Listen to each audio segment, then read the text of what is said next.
Hello hello hello. आवाज आ रही है? कल छुट्टी था आपका? नहीं था? था तो सही। क्लास चली है? किसने ली? कौन सा पढ़ाए थे? दो दो क्लास में एक साथ पढ़ा? कैसे? 10 मिनट वहां 10 मिनट यहाँ? हे भगवान, इससे बढ़िया तुम रिवाइज कर लेते भाई। मैनेज कर रहे थे। बढ़िया है। तो एक्चुअली कल परसों रात में, और जिस दिन फ्रेंडशिप डे था उस दिन एमडी सर की मदर एक्सपायर हो गई। तो उसमें अब रात में 3 बजे मेरे पास मैसेज आया। और दिल्ली में थे, मतलब एमडी सर की फैमिली दिल्ली में रहती है। तो रात में 3 बजे मेरे पास मैसेज आया, अब जाना तो था। तो सुबह ट्रेन से जा नहीं सकते थे, फ्लाइट थी सुबह 8 बजे की फ्लाइट थी। उसी से गया था। थैंक यू यार, तुम पानी लेके नहीं आना चाहिए तुमको। Thank you. तो सुबह 8:30 में निकले यहाँ से। फ्लाइट भाई वो डिले हो गई आधे घंटे। 10:30 तक पहुंचे दिल्ली।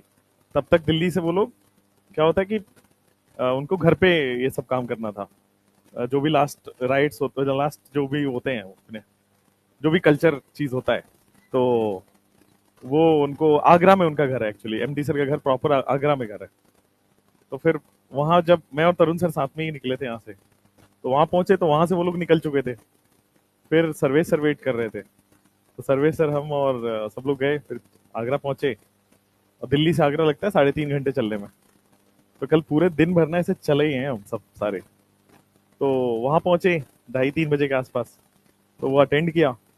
फिर 1-2 घंटे एमडी सर के साथ रहे। और क्या होता है ना कि जब ये सब झटके पड़ते हैं लाइफ में, और ये नेचर का रूल है, सबके साथ होना है एक ना एक दिन, है ना। तो इस पता है नेचर ये क्यों देता है? ये नेचर ये बताना चाहता है कि आपके कंट्रोल में कुछ नहीं है। आप जो समझ रहे हो ना कि हम हैं, हमारी वजह से हो रहा है, आपके कंट्रोल में कुछ नहीं है। एक ना एक चीज जो आपकी सबसे अति प्रिय चीज होती है, आपके पेरेंट्स ही होते हैं, उसको भी आप नहीं कुछ कर सकते, ना बचा पाओगे, ना लंबा एक एक दिन ज्यादा आप धरती पर रख पाओगे। तो कुल मिला के नेचर ये बताना चाहती है आपको कि आपके बस का कोई चीज है नहीं। यू आर द, बस आप स्टेज प्लेयर हो। तो फिर वहां पहुंचे। फिर एमडी सर के साथ क्या होता है कि जब ये सब घटना घटती है, तो दोस्त या फिर जो सबसे करीबी लोग होते हैं वही आपका दिमाग डाइवर्ट कर सकते हैं, एल्स तो दिमाग में वही सब हॉन्ट करता रहेगा।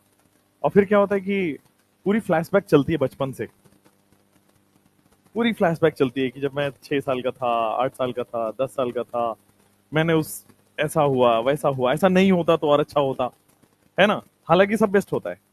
और अभी आप मानोगे नहीं, मैं तो देखा हूँ एमडी सर को, उनके मदर में लगभग 60 से 70 लाख रुपए खर्च किए एमडी सर ने पिछले 6 महीने में, जस्ट टू किसी भी तरह की थोड़ा सा लाइफ और बढ़ जाए। तो कैंसर था उनकी मदर को, और किडनी में कैंसर फैल गया था। तो किडनी रिमूव भी हुआ था। तो उसके ऑपरेशन में आपको पता ही कितने खर्चे लगते हैं। तो हालांकि उन्होंने अपना सब बेस्ट दिया है। एमडी सर ने अपना जो हो सकता था ना वो सब किया।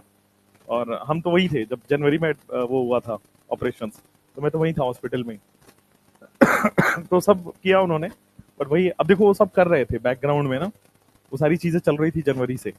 पढ़ा भी रहे हैं, हॉस्पिटल मैनेज कर रहे हैं। वो आयुर्वेदा में बिलीव करते हैं, तो आयुर्वेदा का भी दवा लेने जा रहे हैं दूर दूर। फिर आ भी रहे हैं। उनका पापा का अलग हेल्थ खराब है, उनको भी देख रहे हैं। घर है तो उसको भी देखना होता है। एंड ये सारी चीजें मैनेज कर रहा है। फिर वो पटना ट्रैवल कर रहे हैं पढ़ाने के लिए। तो आप समझ सकते हो ये कोई ना बहुत बहुत अंदर से इतना स्ट्रांग इंसान होगा, तभी वो कर पाएगा। तो कल फिर फाइनली अटेंड किए। फिर हुआ कि यार क्लास भी लेनी जरूरी है। तो क्योंकि एमडी सर रहेंगे नहीं अगले 15 दिन तक। फिर हुआ कि वहां से कैसे आए, तो कानपुर, आगरा से कोई वो नहीं है, एयरपोर्ट नहीं है।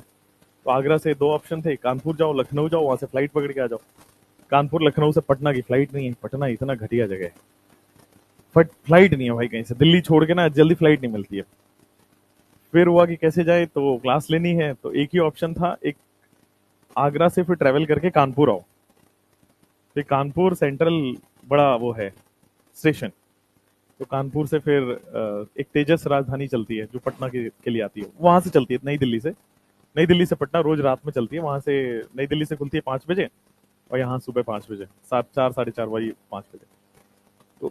वो हमने बुक की न्यू दिल्ली से, फिर हमने बोर्डिंग किया वहां पे कानपुर सेंट्रल में, उसमें भी लोचा चल रहा था। 2 टिकट हमने ली थी, एक कंफर्म हो गई थी मेरी वाली, और तरुण सर वाली कंफर्म नहीं हुई थी। अब वो हार्ट बीट और चले जा रहा है कि भाई अगर नहीं हुआ तो ऐसे फिर जग के जाना पड़ेगा, फिर क्लास कैसे होगा। तो फिर ये था कम से कम कि एक सीट तो है, एक इंसान का सर दूसरे इंसान का पैर तो आ ही सकता है एक जगह पे। तो फिर वही, जब हम कानपुर सेंट्रल पहुंचने वाले थे आधे घंटे पहले, तब मैसेज आया कि second seat is also confirm. फिर आए, फिर जाके खाना वाना खा के सो ही गए। इतने थके थे ना पूरे दिन भर, क्योंकि उस दिन रात में भी नहीं सोया था। 12 बजे तो मैं सुभाष सर के घर से आया अपने घर, और लकीली उस दिन नींद नहीं आया, और क्योंकि मैं सो जाता तो फिर 6 घंटे की नींद मुझे चाहिए होती है, 5 घंटे 4 घंटे जितना भी सोऊंगा, तो 4 घंटे में दिन रात में सोता हूँ और 2 घंटे में दिन निकाल लेता हूँ। तो इस तरह से मेरा चलता है। तो मैं सो जाता तो मुझे उठाना बड़ा मुश्किल था। उस दिन नींद नहीं आई, सर्वे सर का मैसेज आया, और सर्वे सर वही थे, वही है अभी तो फिर उस दिन सोया नहीं, क्योंकि सोता तो फिर फ्लाइट छूट जाती। तो डर डर में नींद नहीं लगी कि फ्लाइट ना छूट जाए, तो उस दिन रात नहीं सोए। कल पूरा ट्रैवल हुआ, और ट्रैवल ऐसा कि मत पूछो। गए हैं, फिर आगरा अटेंड किए, 4 घंटे ट्रैवल करके आगरा गए, फिर वहां 2 घंटे रुके, फिर 4 घंटे ट्रैवल करके कानपुर आए, फिर वहां ट्रेन पकड़े, फिर सुबह यहाँ उतरे आज 5 बजे के आसपास, 5 पौने 5 पे वो ट्रेन पहुंची थी। फिर वो बारिश हो रही है, तो भाई यहाँ ओला उबर तो अलग ही है, कुछ नहीं चलता इधर। फिर वो आधे घंटे वेट कराया ओला उबर वाला, फिर वो आया है, फिर मैं आया, फिर तरुण सर उधर जाके सोए। मैंने कहा चलो क्लास लेते हैं, अभी अभी वैसे ही क्लास लेना पड़ेगा। टेस्ट कैंसिल इसलिए हो रहा है कि अभी एमडी सर नहीं है ना। हाँ, समझ रहा हूँ, मैं बता रहा हूँ उसका रीजन ये है कि उस संडे को हम लोग पढ़ाना चाहते हैं आपको, और रक्षाबंधन में आपको लंबा छुट्टी दे देते हैं। ये वाला संडे पढ़ लो आप, और रक्षाबंधन में आप फ्राइडे सैटरडे 2 दिन की छुट्टी ले लो, प्रिपरेटरी लीव, और संडे को टेस्ट दे दो। ये है जो प्लान है वो है। और अगर आप घर भी जाना चाहते हो शायद, क्या करोगे घर जाके? टेस्ट वही वही टेस्ट वैसे ही प्लान हो रहा है कि या तो फ्राइडे को टेस्ट हो जाएगा, कि आप थर्सडे को 15 अगस्त है ना, 15 अगस्त को वैसी छुट्टी रहती है, तो 16 को आप टेस्ट दे दो, उसके बाद 17 18 19 3 दिन की छुट्टी हो जाएगी आपकी, 3 छुट्टी हो जाएगी रक्षाबंधन की। ठीक है, तो आपको थोड़ा बैकलॉग रिवीजन या घर ये सब प्लान हो जाएगा। तो ये प्लान है। खैर, तो लाइफ का पार्ट है भाई, ये चलता रहता है। चलो स्टार्ट करते हैं अपना पढ़ाई। ठीक है, पढ़ाई में कहां तक पढ़ा था? Optical isomerism. हाँ, अच्छा, एंगल ऑफ रोटेशन वाला। चलो लिखो कंडीशन, कंडीशन ये लिखा हुआ है, condition for a compound to be optically active. Condition for a compound to be optically active. Condition for a compound to be optically active.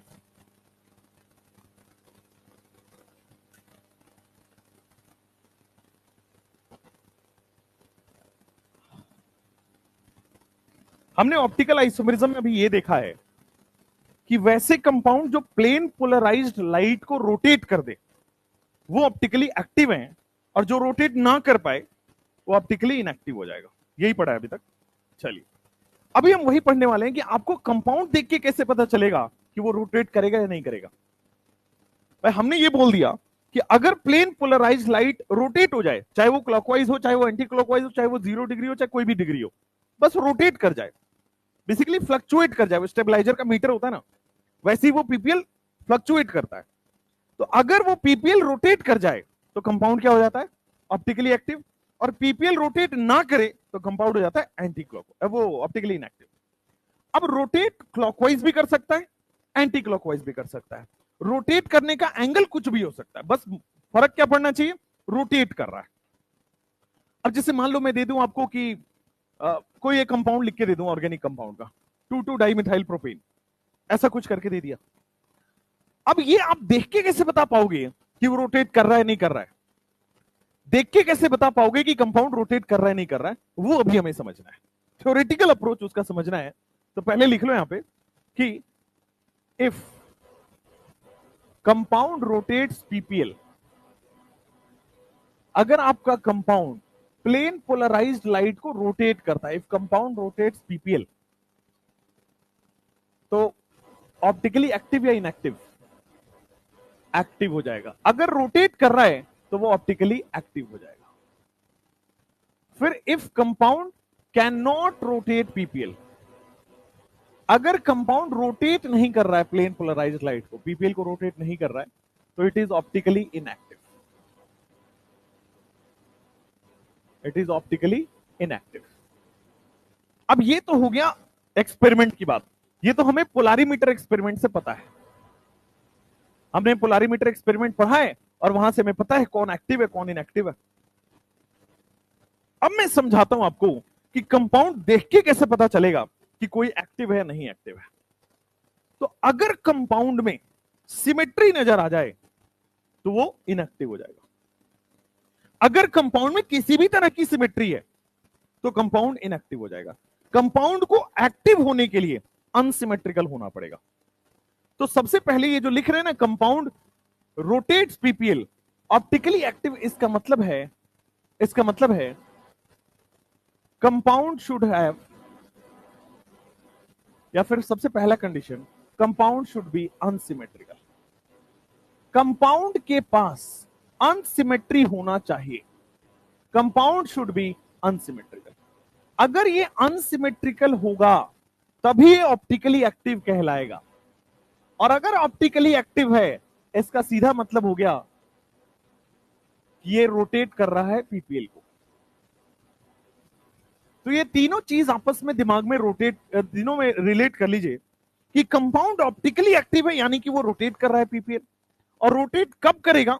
जब कोई भी कंपाउंड अनसिमेट्री हो। सिमेट्रिकल रोटेट नहीं करता है। अगर कंपाउंड सिमेट्रिकल हो गया,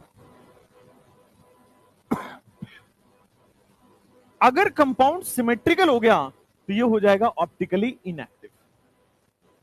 ऑप्टिकली इनएक्टिव।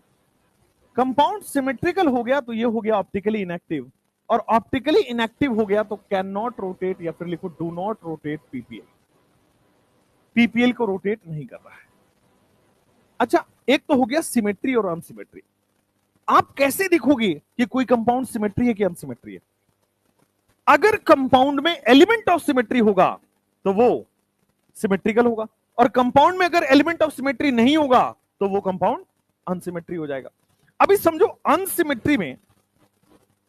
अनसिमेट्री कैसे पहचानोगे? ध्यान देना, अनसिमेट्री पहचानने के लिए absence of POS and COS. Absence of POS and COS. अभी पीओएस क्या है, सीओएस क्या है, पढ़ने वाले हैं, don't worry. Plane of symmetry, centre of symmetry, ये भी पूरा पढ़ेंगे उसको पूरा डिटेल में, बहुत सारे क्वेश्चंस भी हैं। और सिमेट्री तब हो जाएगा अगर कंपाउंड में आपके पास पीओएस या सीओएस प्रेजेंट हो, तो presence of plane of symmetry and centre of symmetry. अगर plane of symmetry, centre of symmetry absent हो जाए या नहीं हो कंपाउंड में, यानी कि वो अनसिमेट्रिकल है। और अगर प्लेन ऑफ सिमेट्री या सेंटर ऑफ सिमेट्री है तो कंपाउंड सिमेट्री हो जाएगा। और सिमेट्री हो गया तो इनएक्टिव हो गया, इनएक्टिव हो गया तो पीपीएल रोटेट नहीं कर रहा है। अगर अनसिमेट्री है तो इसका मतलब ऑप्टिकली एक्टिव हो जाएगा, एक्टिव है मतलब रोटेट करेगा। इसी का दूसरा केस भी देखा जाता है। दूसरा केस ये है, compound should have non superimposable mirror image. Compound should have non superimposable. अब ये समझना है कि नॉन सुपर इंपोजेबल क्या होता है। Compound should have non superimposable mirror image. अगर इसके पास non superimposable mirror image है तो ऑप्टिकली एक्टिव है कि इनएक्टिव है? It is optically active. और एक्टिव है तो पीपीएल को रोटेट करेगा नहीं करेगा? कर जाएगा, rotates plane polarised light PPL. Compound should have non superimposable mirror image. जैसे एक बार ध्यान से देखो बोर्ड पे सब लोग, मान लो मैं एक कंपाउंड दे रहा हूं, ये कंपाउंड है, ये सर्कल कंपाउंड है, ये कंपाउंड है सर्कल, एक रिंग जैसे हाथ में जो आप पहनते हो वो है, मान लो ये। अब ध्यान दो, इसका मैं मिरर इमेज बना रहा हूं। मिरर इमेज वो भी प्लेन मिरर में बना रहा हूं। मिरर इमेज प्लेन मिरर में बनाना है।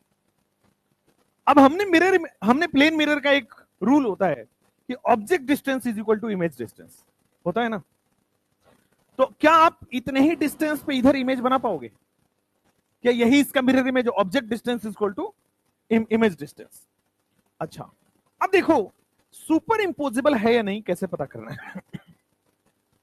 इस कंपाउंड को आप इसको निकाल लो प्लेन से, इस कंपाउंड को प्लेन से निकाल लो और इमेज पे ले जाके एज इट इज रखो। अगर इमेज पूरा पूरा ढक गया सुपर इंपोजिबल, और अगर नहीं ढक पाया नॉन सुपर इंपोजिबल। इस कंपाउंड को पूरा पूरा निकाल लो प्लेन से और फिर इसको यहां ले जाके चिपका दो। क्या पूरा ढक रहा है? अगर पूरा ढक रहा है तो सुपर इंपोजिबल हो गया, तो ये हो गया सुपर इंपोजिबल। सुपर इंपोजेबल।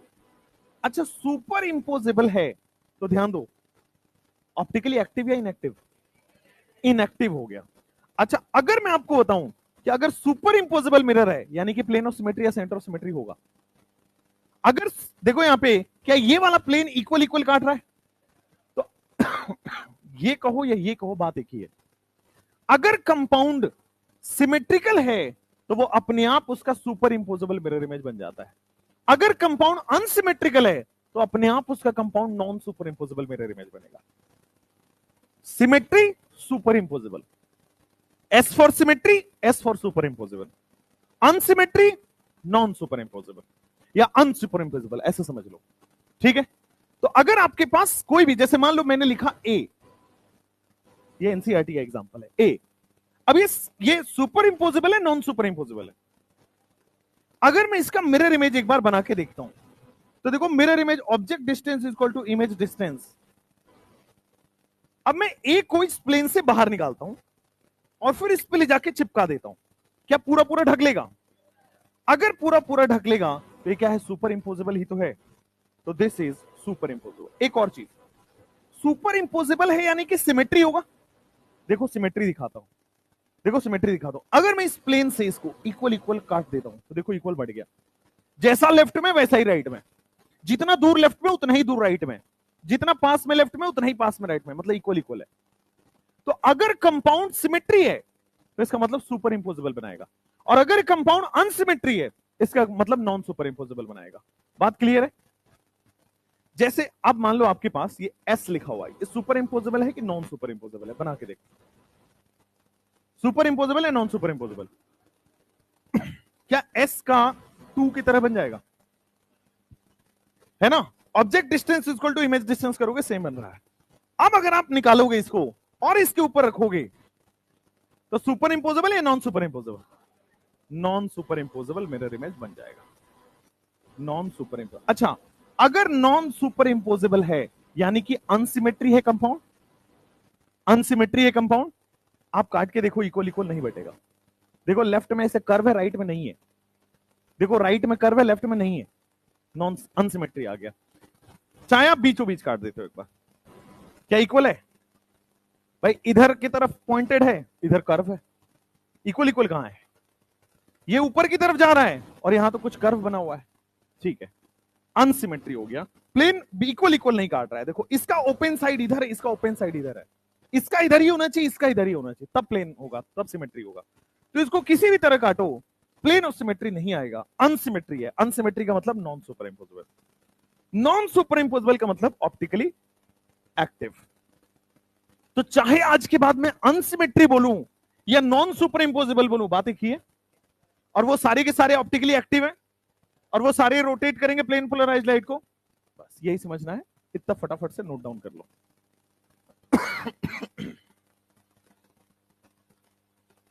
एनसीईआरटी में एक और एग्जांपल है, आपका हाथ। आपका हाथ ऑप्टिकली एक्टिव है इनएक्टिव है? बनेगा नहीं बनेगा यार, वो मार्कर बोर्ड पे तो बन जाता है।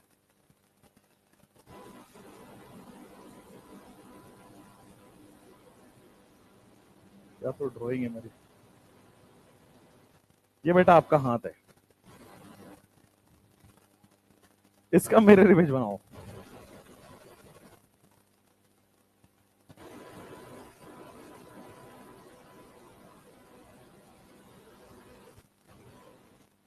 कितना बढ़िया हाथ है, ठीक है ना? आप इसको ऐसे देखो, इसका मिरर इमेज ये बनेगा क्या? ऑब्जेक्ट डिस्टेंस और इमेज डिस्टेंस, क्या इसका मिरर इमेज यही बनेगा? लेफ्ट हैंड का मिरर इमेज राइट हैंड बनेगा। और जब आप इसको प्लेन से निकालो और इसके ऊपर सुपर इंपोज करो, क्या पूरा ढक रहा है? नहीं ढक पा रहा है, non superimposable mirror image. हाँ,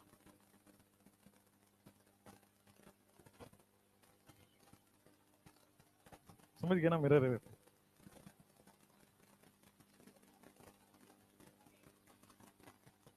किसमें? ए वाले में बीच से काटोगे तो सिमेट्री नहीं आएगा। कोई भी एक तरफ से सिमेट्री आ रहा है मतलब कंपाउंड सिमेट्री है।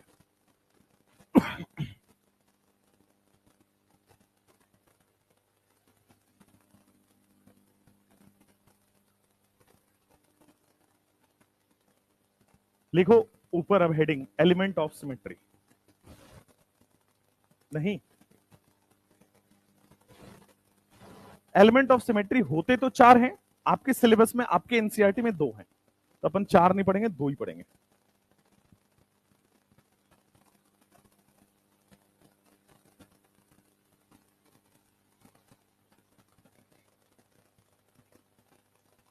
आज कौन आया है मेरी गाड़ी से साथ में, इस बैच में, उस बैच में, ऊपर वाले बैच में?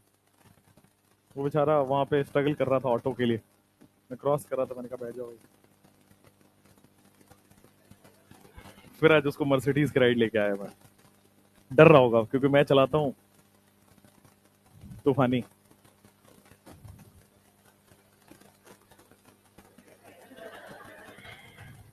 लड़की हो जाती तो क्या दिक्कत थी? गजब इंसान हो यार, तुम्हारा इतना भेदभाव चल रहा है दिमाग में। इसी वजह से, इसी सोच मानसिकता की वजह से मैंने आज तक किसी लड़की को गाड़ी में नहीं बिठाया। नहीं तो वीटी सर तो पहले आ जाएंगे, चर्चाएं बाद में आएंगी। अच्छा, ये सार साथ में आ रहे हैं, गधे। पढ़ लो।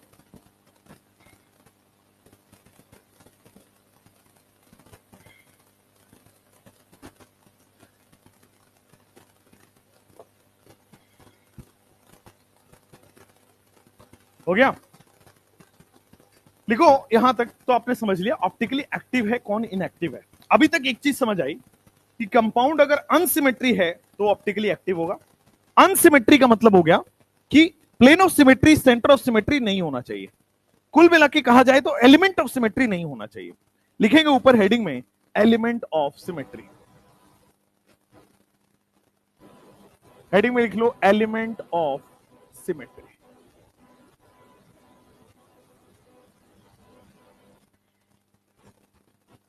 ये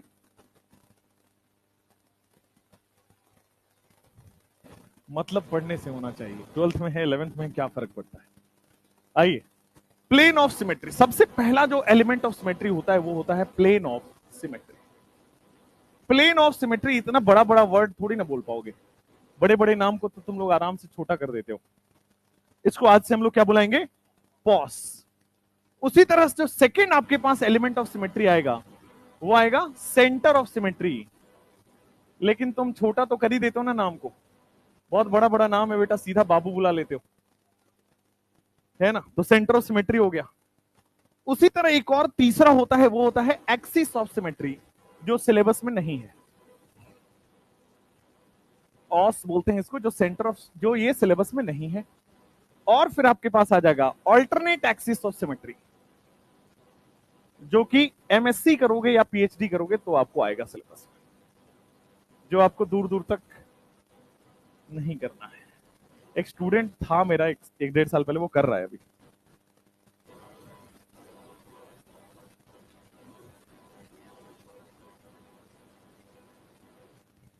बहुत बढ़िया सवाल। एमएससी इन केमिस्ट्री कर रहा है वो, आईआईटी से। एक एग्जाम होता है आईआईटी जैम, सुना हो अगर तो, उससे आपको आईआईटी मिलता है। अगर आप उसके टॉप रैंकर होते हैं तो आपको आईआईटी मिलता है। तो आईआईटी से आप एमएससी कर सकते हो और उसके बाद आप रिसर्च कर सकते हो और उसके बाद आप फॉरेन जा सकते हो। मेरी वो वीडियो देखी आपने, हाई पेइंग कैरियर ऑप्शंस? तो दिमाग खुला या फिर अभी भी वैसी छोटी सोच में हो? बहुत ऑप्शंस है भाई, तुम खुल के बस पढ़ाई किया करो, है ना? लेकिन उसमें भी कई लोग हैं, नहीं सर हम तो एमबीबीएस ही लेंगे। अच्छी बात है, दैट्स गुड थिंग, लेकिन एमबीबीएस के पीछे पागल नहीं होना है, ठीक है ना। करिए पूरी शिद्दत से, आप पूरा अपना 100% दीजिए, लेकिन अगर नहीं मिला तो मूव ऑन करना भी सीखिए, ठीक है ना। एक के पीछे पागल गलत बात होती है। आइए एलिमेंट ऑफ सिमेट्री की बात कर लेते हैं। फोकस। अगर कंपाउंड में एलिमेंट ऑफ सिमेट्री नहीं है, अगर कंपाउंड में एलिमेंट ऑफ सिमेट्री नहीं है, मतलब उसमें प्लेन ऑफ सिमेट्री नहीं है, सेंटर ऑफ सिमेट्री नहीं है, तो इसका कंपाउंड सिमेट्री नहीं होगा। अगर कंपाउंड सिमेट्री नहीं है तो कंपाउंड क्या होगा? अनसिमेट्री। अनसिमेट्री का मतलब ऑप्टिकली एक्टिव, ऑप्टिकली एक्टिव का मतलब पीपीएल रोटेट कर रहा होगा। तो यही लिख लीजिए आपके पास, कंपाउंड अगर मैं बोल रहा हूं अनसिमेट्रिकल है, इसका दूसरा मतलब है कंपाउंड के पास non superimposable mirror image है। और non superimposable mirror image यानी कि non superimposable mirror image है, यानी कि आपके पास ऑप्टिकली एक्टिव हो जाएगा, और ऑप्टिकली एक्टिव हो जाएगा यानी कि रोटेट कर देगा पीपीएल को, रोटेट्स प्लेन पोलराइज्ड लाइट। और अनसिमेट्री हमें कैसे देखना है? बस एक चीज, कंपाउंड में अगर एब्सेंस ऑफ पॉस या कॉस हो, पॉस या कॉस अगर एब्सेंट हो तो आप क्या बोल दोगे उसमें? It is unsymmetrical, absence of POS या कॉस। तो कुल मिला के अब सारी कहानी आ गई, पहले मुझे पॉस या कॉस सीखना पड़ेगा। प्लेन ऑफ सिमेट्री कैसे देखते हैं, सेंटर ऑफ सिमेट्री कैसे देखते हैं, उसके बाद आप बता पाओगे कि पॉस है या नहीं और कॉस है या नहीं। आ जाओ प्लीज, पॉस क्या है? डेफिनेशन बड़ी सिंपल है, आपने वो डायलॉग सुना होगा, कद्दू कटेगा तो सब में बटेगा। अगर कटे और इक्वल इक्वल बटे तो ही पीओएस है। अगर कम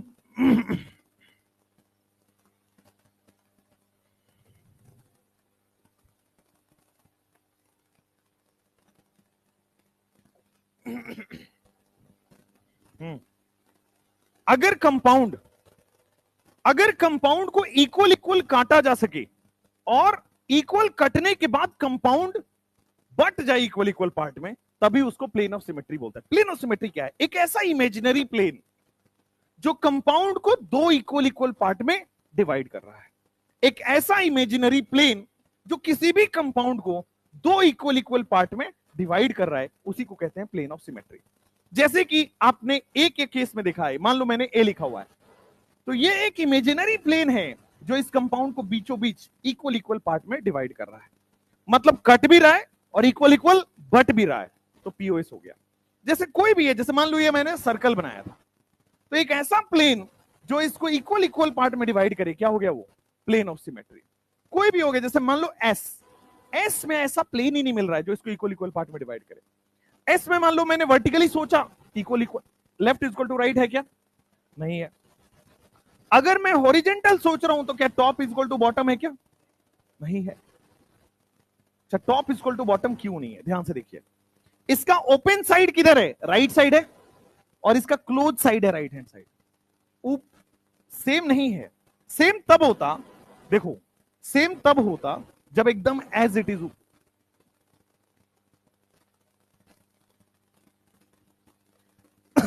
इमेज बनाओगे, मिरर रखोगे तो अलग बन जाएगा। आधे का इमेज नहीं बनाते हो आप, आधे का इमेज नहीं बनाते हो।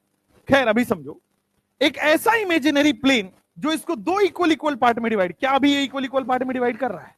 नहीं कर। अगर मैं हॉरिजेंटली करूं तो देखो, इस प्लेन के लेफ्ट और राइट में इक्वल है? नहीं है ना बेटा। यहां पे क्लोज पार्ट है, यहीं पे होता तब जाके प्लेन ऑफ सिमेट्री होता। यहां क्लोज पार्ट अगर यहीं पे ऐसा होता तो क्लोज, तो फिर ये इक्वल में होता। चलो, तो कोई भी ऐसा यहां पे प्लेन नहीं है जो इस एस को काट पाए। जैसे मान लो मैं बोल रहा हूं आपके पास कंपाउंड है, कोई कंपाउंड है बी, क्या ये प्लेन ऑफ सिमेट्री है या नहीं? इसमें है ना, ऐसा तो नहीं है लेकिन ऐसा तो है। अगर मैं ये वाला प्लेन लेता हूं जो इसको इक्वल इक्वल पार्ट में डिवाइड कर रहा है, अब देखो ऊपर और नीचे एग्जैक्टली सेम है। ऊपर ऐसे कर्व है तो नीचे भी ऐसे ही कर्व है। ऊपर अगर स्ट्रेट लाइन है तो नीचे भी स्ट्रेट लाइन है। जैसे मान लो मैं लिख रहा हूं सी, क्या ये ऑप्टिकली एक्टिव है, इनएक्टिव है? इसमें प्लेन ऑफ सिमेट्री है ना, सिमेट्रिकल हो गया, सिमेट्रिकल होते ही ऑप्टिकली इनएक्टिव हो गया। ठीक हो गया। जैसे मान लो आपके पास मैं लिख रहा हूं डी, क्या ये ऑप्टिकली एक्टिव है इनएक्टिव है? अगर मैं उसको ऊपर देखो, प्लेन ऑफ सिमेट्री है कि नहीं है? अगर पीओएस यूएस कोई भी हो, पीओएस या यूएस में से कोई भी दिख जाए, ऑप्टिकली इनएक्टिव हो जाएगा। तो आपको प्लेन ऑफ सिमेट्री से क्या समझ आया? एक ऐसा इमेजिनरी प्लेन, एक ऐसा इमेजिनरी प्लेन जो कंपाउंड को दो इक्वल पार्ट में डिवाइड कर रहा है। What is plane of symmetry? Plane of symmetry एक imaginary plane which divides molecule imaginary plane which divides molecule into two equal parts। एक ऐसा प्लेन जो मोलिक्यूल को दो इक्वल पार्ट्स में डिवाइड कर देता है is known as POS. Plane of symmetry क्या है? प्लेन ऑफ सिमेट्री होता नहीं है, आप इमेजिन करते हो। एक ऐसा प्लेन जो हम इमेजिन किए, जो कंपाउंड को इक्वल पार्ट में तोड़ दे, इक्वल पार्ट में डिवाइड कर दे, that is plane of symmetry. अब यहां तक आप नोट डाउन कर लीजिए, आगे जाके बहुत सारे क्वेश्चन करेंगे जिसमें आपको प्लेन ऑफ सिमेट्री ढूंढना है, पता करना है कि है या नहीं है। हर एक्सिस में देख सकते हो आप, कैसे भी देख सकते हो, हॉरिजॉन्टल, वर्टिकल, डायगोनल, किसी भी एक्सिस में कोई एक पीओएस मिल गया मतलब पूरा कंपाउंड क्या हो गया? सिमेट्रिकल। सी कैसे हो गया? देखो, क्या ऊपर वाले साइड में ऐसे जाके ओपन साइड है, तो क्या इधर ही ओपन साइड इधर आ रहा है? देखो राइट हैंड साइड में ओपन है, इसके भी राइट हैंड साइड में ओपन है। एस में क्या हो रहा था, ध्यान देना, इसके राइट हैंड साइड में ओपन है बट इधर लेफ्ट हैंड साइड में ओपन है। एस में प्लेन ऑफ सिमेट्री नहीं था। डी में कैसे हो गया? डी में भी देखो, इसके लेफ्ट हैंड साइड में ओपन आ रहा है, लेफ्ट हैंड साइड में ओपन आ रहा है। एक ऐसा प्लेन जो कंपाउंड को दो इक्वल पार्ट में डिवाइड कर दे, that is plane of symmetry. कुल मिला के अपने को क्या समझना है? अगर कंपाउंड कटेगा और इक्वल बटेगा तो वो प्लेन ऑफ सिमेट्री कहलाएगा, और अगर प्लेन ऑफ सिमेट्री आ गया मतलब सिमेट्री आ गया, यानी कि कंपाउंड ऑप्टिकली इनएक्टिव हो गया।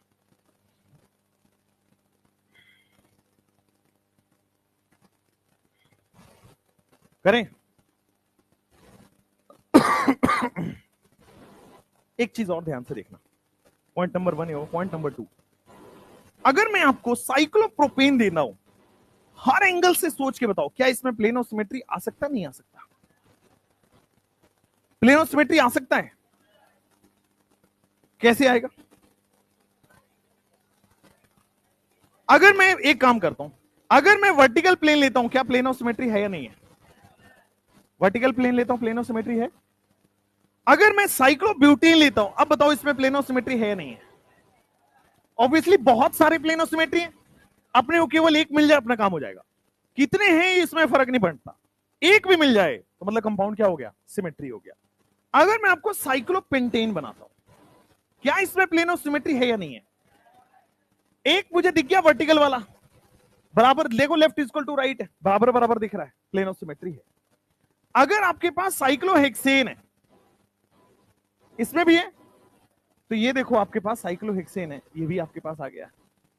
अगर मैं बोलता हूं, मान लो एक कंपाउंड है जिसको मैंने ऐसे बना दिया, एन की तरह कंपाउंड है। कंपाउंड में सोचो, हॉरिजॉन्टल सोचो, वर्टिकल सोचो, डायगोनल भी सोचो। पहले हॉरिजॉन्टल बताओ मुझे, है या नहीं है? अगर मैं हॉरिजॉन्टल लेता हूं, क्या ये प्लेन ऑफ सिमेट्री है?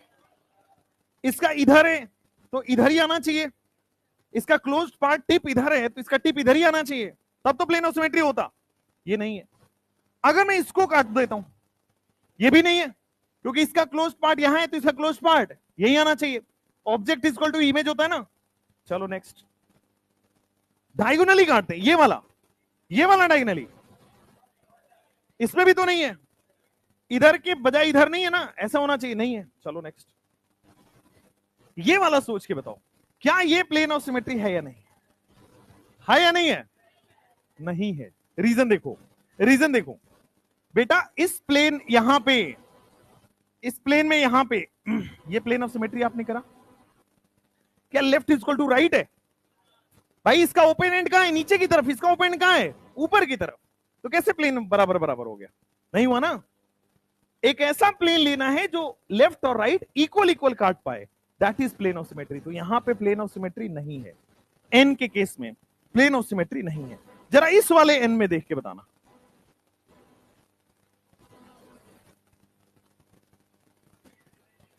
नहीं है। रीजन देखो, अगर मैं बोर्ड पे देखो सब लोग, कि अगर मैं ये प्लेन लेता हूं तो क्या इक्वल इक्वल है? Left is equal to right नहीं है ना। देखो इसका ओपन एंड कहां है? ऊपर। इसका ओपन एंड कहां है? नीचे। नहीं है बराबर। चलो अच्छा ये वाला काट के देखते हैं, क्या इसमें प्लेन ऑफ सिमेट्री है या नहीं है? नहीं है ना। इसका ओपन एंड कहां है? लेफ्ट में। इसका ओपन एंड कहां है? राइट में। नहीं है, प्लेन ऑफ सिमेट्री नहीं है। अगर मैं ये वाला डायगोनली लेता हूं तो क्या प्लेन ऑफ सिमेट्री है या नहीं है? इसका क्लोज एंड कहां है? नीचे। इसका क्लोज एंड कहां है? ऊपर। प्लेन ऑफ सिमेट्री नहीं है। अगर मैं ये वाला डायगोनल लेता हूं, इसका ओपन एंड कहां है? ऊपर। इसका ओपन एंड कहां है? नीचे। एकदम आमने सामने आ जाए तब इक्वल पार्टीशन होता है। यहां पे प्लेन ऑफ सिमेट्री नहीं है, यहां पे प्लेन ऑफ सिमेट्री नहीं। अगर प्लेन ऑफ सिमेट्री नहीं है, आ रहा हूं, अगर प्लेन ऑफ सिमेट्री नहीं है तो क्या हो गया आपके पास? ऑप्टिकली एक्टिव या इनएक्टिव? ऑप्टिकली एक्टिव या इनएक्टिव? के में देख के बताओ, क्या इसमें प्लेन ऑफ सिमेट्री है या नहीं? है ना। प्लेन ऑफ सिमेट्री दिख रहा होगा, ये वाला प्लेन ऑफ सिमेट्री दिख रहा होगा। देखो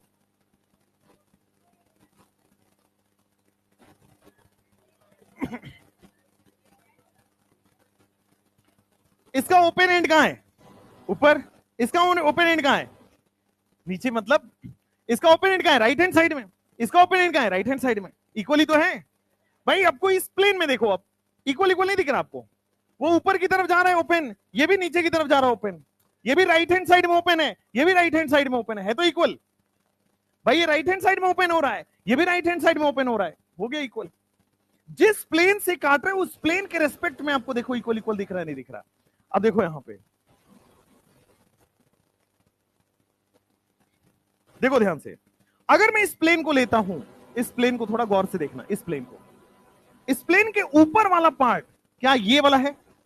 तो एग्जैक्टली अपोजिट के नीचे भी तो है भाई। जैसे देखो object distance equal to image distance, जैसे जैसे वो बढ़ रहा है, जैसे जैसे वो बढ़ रहा है, ये भी बढ़ रहा है, जैसे जैसे वो बढ़ रहा है, ये भी बढ़ रहा है, इक्वल ही तो है। ठीक है। और स्ट्रेट लाइन तो होता ही है इक्वल। भाई के का जो स्ट्रेट लाइन है ये वाला, ये तो आधा आधा बट ही गया ना। ये वाला देखना था, ये भी राइट में खुल रहा है, ये भी राइट में खुल रहा है। हाँ हाँ हाँ हाँ हाँ। चेयर फॉर्म भी कटेगा। सिमेट्रिकल होता है, क्यों नहीं होता? चेयर फॉर्म सिमेट्रिकल होगा। चेयर फॉर्म आपके पास देखो ध्यान से, चेयर फॉर्म कुछ इस तरीके से, चेयर फॉर्म आपको कुछ इस, साइक्लोहेक्सेन आपको नहीं दिखेगा ना, आपको तो दिखेगा चेयर फॉर्म। तो चेयर फॉर्म कुछ इस तरह से दिखेगा। आप ध्यान से देखना, अगर आप ये वाला प्लेन लेते हो जो ये वाले कार्बन को काट दे और बीचों बीच ये वाले कार्बन को काट दे, देखो ध्यान से, ऊपर वाला कार्बन भी काट रहा है, नीचे वाला कार्बन भी काट रहा है, साइक्लोहेक्सेन को बीचों बीच काट दिया। आप साइक्लोहेक्सेन पेपर पे बनाओ, चेयर फॉर्म बनाओ, ऊपर वाला कार्बन और नीचे वाले कार्बन को काट दो, प्लेन पकड़ के इक्वल इक्वल कट जाएगा। मतलब साइक्लोहेक्सेन में दिख रहा है, वहां भी दिखेगा आपको। चलो, प्लेन ऑफ सिमेट्री ये होता है कि अगर आपके पास ऐसा प्लेन मिल जाए, उस प्लेन के दोनों साइड में अगर इक्वल इक्वल बट रहा है तो प्लेन ऑफ सिमेट्री है। इस प्लेन के दोनों साइड में इक्वल इक्वल है या नहीं है? जैसा लेफ्ट में जा रहे वैसा ही राइट में मिल रहा है। इस प्लेन के लेफ्ट में और राइट में इक्वल इक्वल है या नहीं है? जैसा लेफ्ट में मिल रहा है वैसा ही राइट में मिल रहा है। सिमिलरली इस वाले प्लेन के जैसा लेफ्ट में वैसा ही राइट में तो है। इस वाले प्लेन में जैसा लेफ्ट में वैसा ही राइट में तो है। इस वाले प्लेन में जैसा लेफ्ट में है वैसा राइट में नहीं है। इस वाले प्लेन में लेफ्ट में क्या है? ऊपर की तरफ कुछ और, राइट में ऊपर की तरफ कुछ और। लेफ्ट में ऊपर की तरफ बंद है, राइट में ऊपर की तरफ खुला हुआ है। ये वाले में हो, क्या ये इक्वल इक्वल कटेगा कि नहीं कटेगा? ध्यान से देखना। अगर मैं इधर जा रहा हूं तो बंद है, इधर जा रहा हूं खुला हुआ है, इक्वल इक्वल नहीं हुआ, प्लेन ऑफ सिमेट्री ये भी नहीं है। डायगोनली देख लो, अगर मैं इधर जा रहा हूं तो क्या खुला हुआ है, और इधर जाने पे बंद हो रहा है, इक्वल इक्वल है, प्लेन ऑफ सिमेट्री नहीं आएगा। सेम ये केस में है। यहां आ जाओ, अगर मैं ये वाला प्लेन लेता हूं तो देखो जैसा ऊपर जा रहा हूं वैसा ही तो नीचे आ रहा है। जैसा ऊपर वैसा ही तो नीचे, जैसा ऊपर वैसा ही तो नीचे, जैसा ऊपर वैसा ही तो नीचे। तो अगर जैसा ऊपर वैसा नीचे आ रहा है तो क्या हो जाएगा, वो प्लेन ऑफ सिमेट्री हो जाएगा। और प्लेन ऑफ सिमेट्री आ गया मतलब आपके पास क्या दिख जाएगा, ऑप्टिकली इनएक्टिव।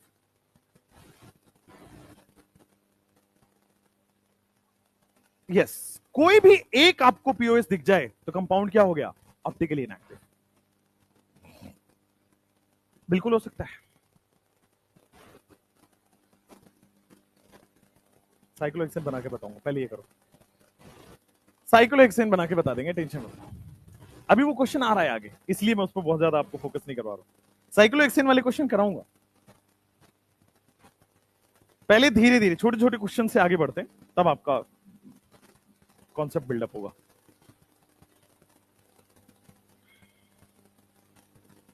अभी साइक्लोहेक्सेन थोड़ी देर के लिए भूल जाओ।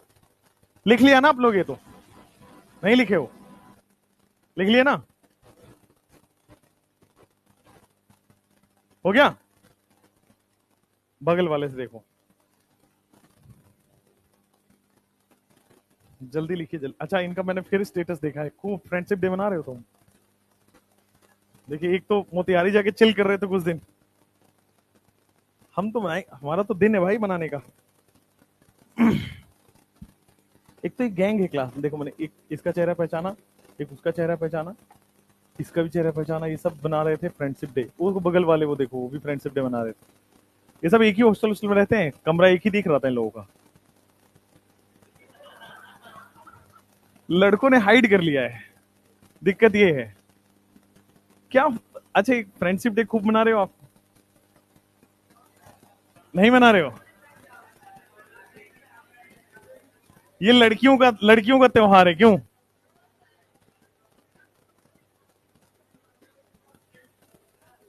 अच्छा, अभी लिखते हैं ये बेस्ट फ्रेंड फॉर एवर, ऐसे बैंड वैंड पहनेंगे, बेस्ट फ्रेंड फॉर एवर।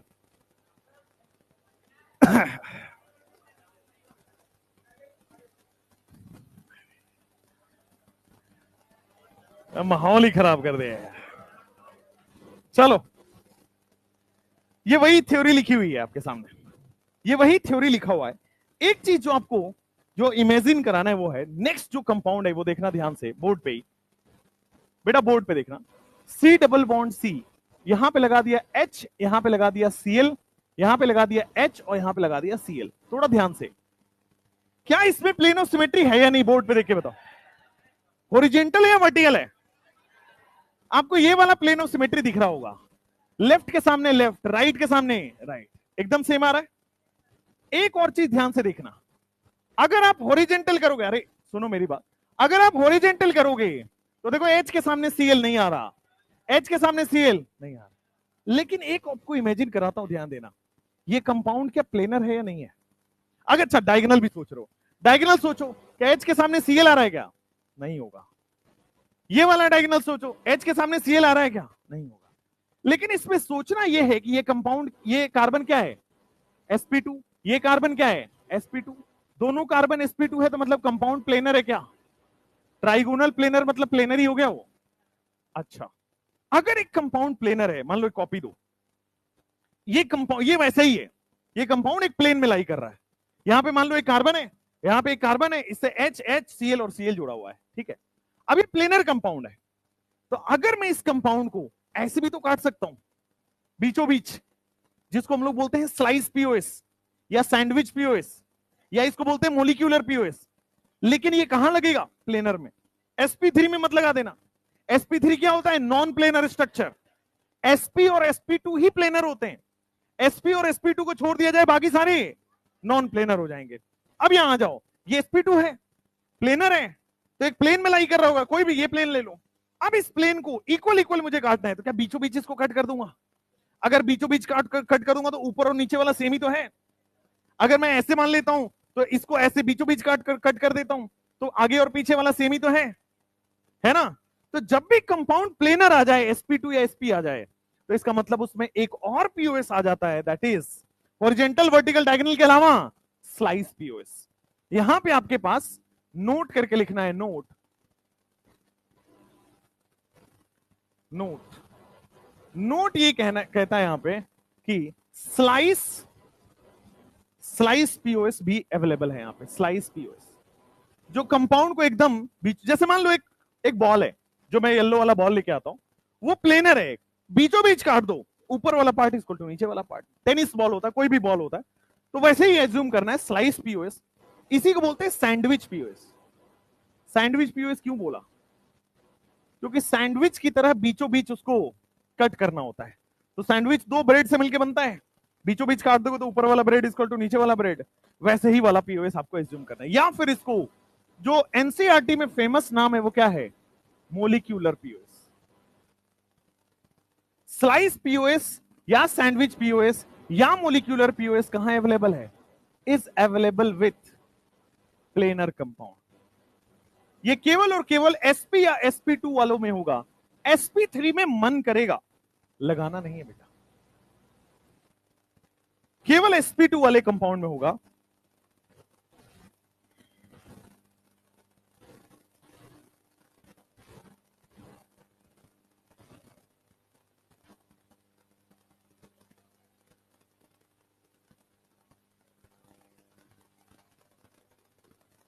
दो तीन चीजें आपने समझी पीओएस सीओएस के बारे में। पीओएस क्या होता है? एक ऐसा प्लेन है जो कंपाउंड को दो टुकड़ों में बांट दे, इक्वल टुकड़े होने चाहिए। अगर पीओएस है, एक भी पीओएस है, तो पूरा कंपाउंड सिमेट्रिकल है। और अगर कंपाउंड sp या sp2 है तो उसमें स्लाइस पीओएस भी आता है, अपार्ट फ्रॉम हॉरिजॉन्टल वर्टिकल तो आएगा ही, स्लाइस पीओएस भी आता है। अब जल्दी से उसको नोट डाउन कर लो। हो गया? हो गया ना?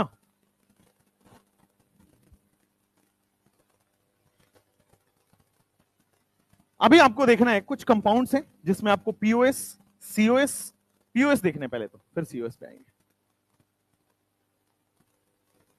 करें आगे एग्जांपल? हो गया? चलो भाई, अभी आपके सामने 12 कितने 8 एग्जांपल है, करिए जल्दी से, आप ही को सोचना है क्या है। अरे नहीं, आपको पूरा कर रहे हैं, फिर मैं डिस्कस करूंगा। हाँ बोलो। टेट्राहेड्रल प्लेनर नहीं होता है। टेट्राहेड्रल में बताया है ना, एक कार्बन ऐसे होता है, एक हाइड्रोजन एक वेज पे आ रहा होता है, प्लेन से बाहर आ रहा होता है, एक डैश पे आ रहा होता है, प्लेन से अंदर जा रहा होता है। तो दो प्लेन आ गए ना, दो प्लेन आ गए मतलब नॉन प्लेनर। जब भी वेज डैश दिख जाए नॉन प्लेनर है, जब भी sp3 दिख जाए नॉन प्लेनर है। कुल मिला के ऐसा समझो, sp sp2 छोड़ दिया जाए तो सारे नॉन प्लेनर है। कोई भी ऐसा प्लेन ढूंढना है जो इसको इक्वल इक्वल पार्ट में डिवाइड कर पाए।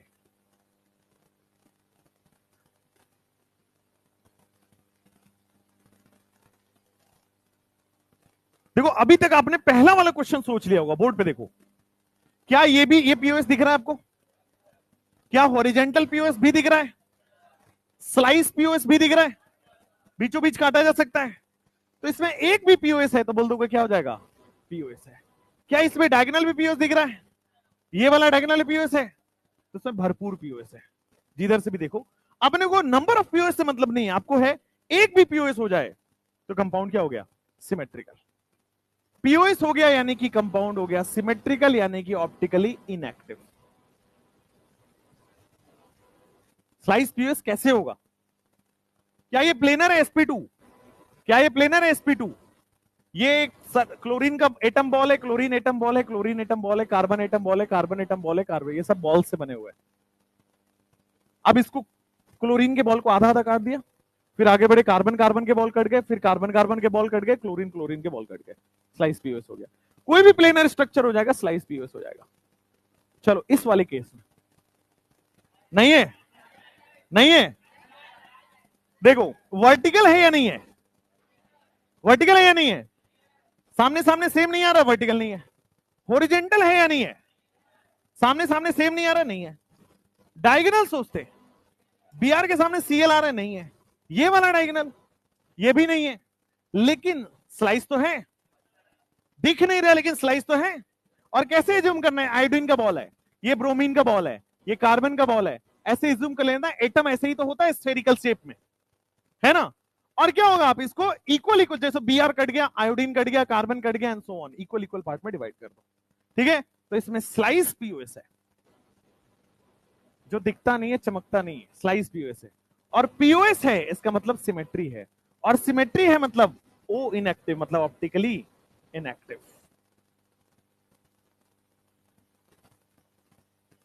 थर्ड क्वेश्चन शायद आपने कर लिया होगा, देखो जरा बोर्ड पे ध्यान से, पीओएस है या नहीं है?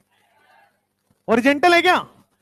वर्टिकल है, ये वर्टिकल बोलते हैं इसको, वर्टिकल है ना, left is equal to right दिख रहा है, यहां भी left is equal to right दिख रहा है, तो पीओएस है। एक भी पीओएस है मतलब क्या हो गया, आपके पास पीओएस है। और पीओएस है तो सिमेट्रिकल है अनसिमेट्रिकल है? सिमेट्रिकल, ऑप्टिकली इनएक्टिव है, एक्टिव है? इनएक्टिव हो गया। अगला सवाल, उसमें पीओएस है। अच्छा एक बात बताओ, चलो फोर्थ छोड़ो, थर्ड वाले में स्लाइस है या नहीं है? थर्ड वाले में स्लाइस है या नहीं है?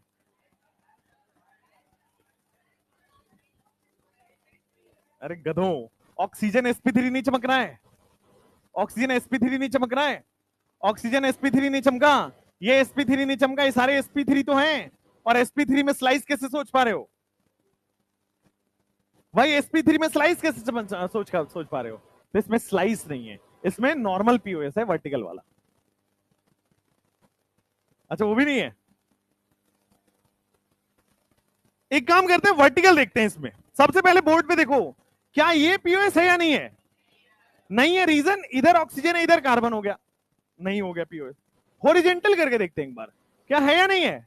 ऑक्सीजन के सामने कौन आ रहा है? कार्बन, नहीं है, ये भी नहीं है। डायगोनल करके देखते हैं एक बार, डायगोनल में क्या दिक्कत है?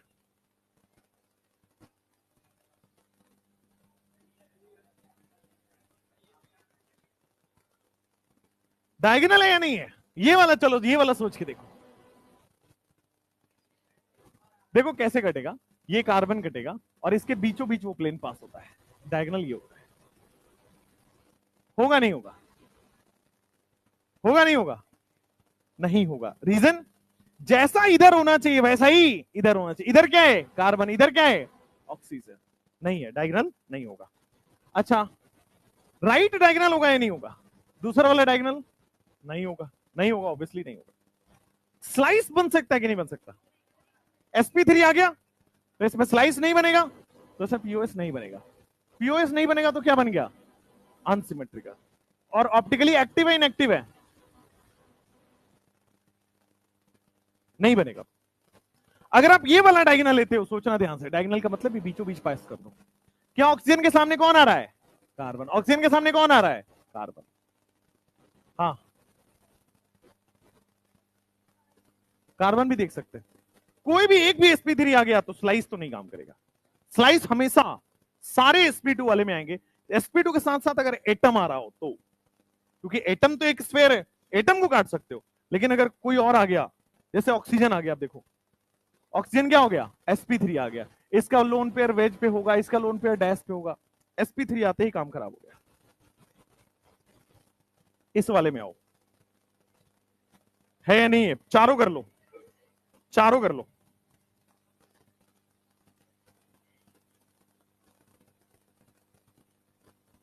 नहीं है?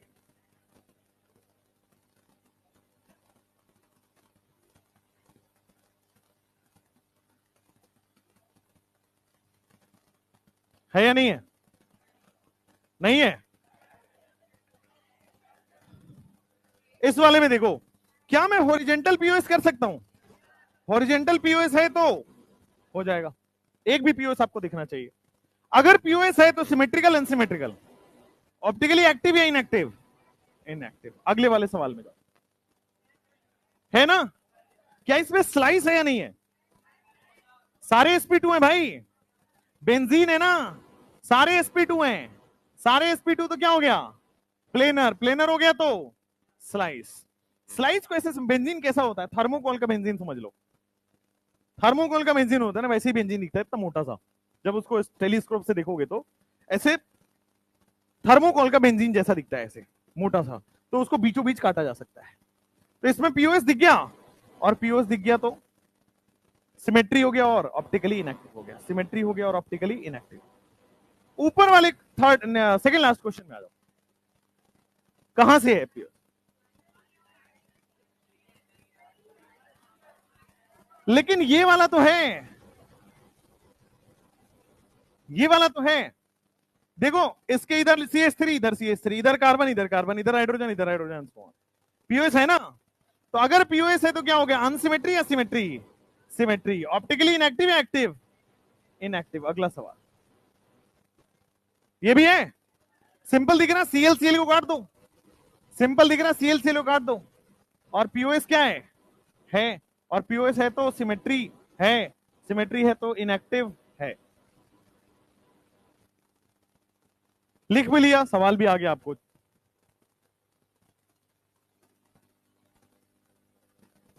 कहां पे? हाँ हाँ हाँ, तब भी वो क्यों नहीं होगा? आपको क्यों लगता है बेंजीन का डबल बॉन्ड वहीं पे एज इट इज खड़ा है? बेंजीन का डबल बॉन्ड रेजोनेंस कर रहा होता है। तो एक जगह आपको लग रहा होगा कि सर ये वाला बताओ, इधर डबल बॉन्ड आगे, इधर नहीं है, वो ऐसा होता ही नहीं है। बेंजीन का डबल बॉन्ड कभी यहां, कभी यहां, कभी यहां, कभी यहां, कभी यहां, कभी यहां, कभी यहां। इसीलिए बेटा वो पार्शियल डबल बॉन्ड ऐसा घूमता रहता है, ऐसा घूमता रहता है। इसी छोटा सर्कल को हाइब्रिड बोलते हैं, ठीक है। तो घूमता रहता है, वो डबल बॉन्ड होता नहीं है। किसमें? इस वाले में, इसमें नहीं होगा, sp3 आ गया। लास्ट वाले में होगा, ClCl स्लाइस कट जाएगा, एटम कट जाता है, मॉलिक्यूल नहीं। हाँ, फिफ्थ वाला, 1 2 3 4 5। देखो हॉरिजेंटल पीओएस तो है ना इसमें, ये देखो, ऑक्सीजन के नीचे ऑक्सीजन, कार्बन के नीचे कार्बन, इक्वल इक्वल डिवाइड कर रहा है, पीओएस है। नेक्स्ट बना लो अगर चाहो तो आप।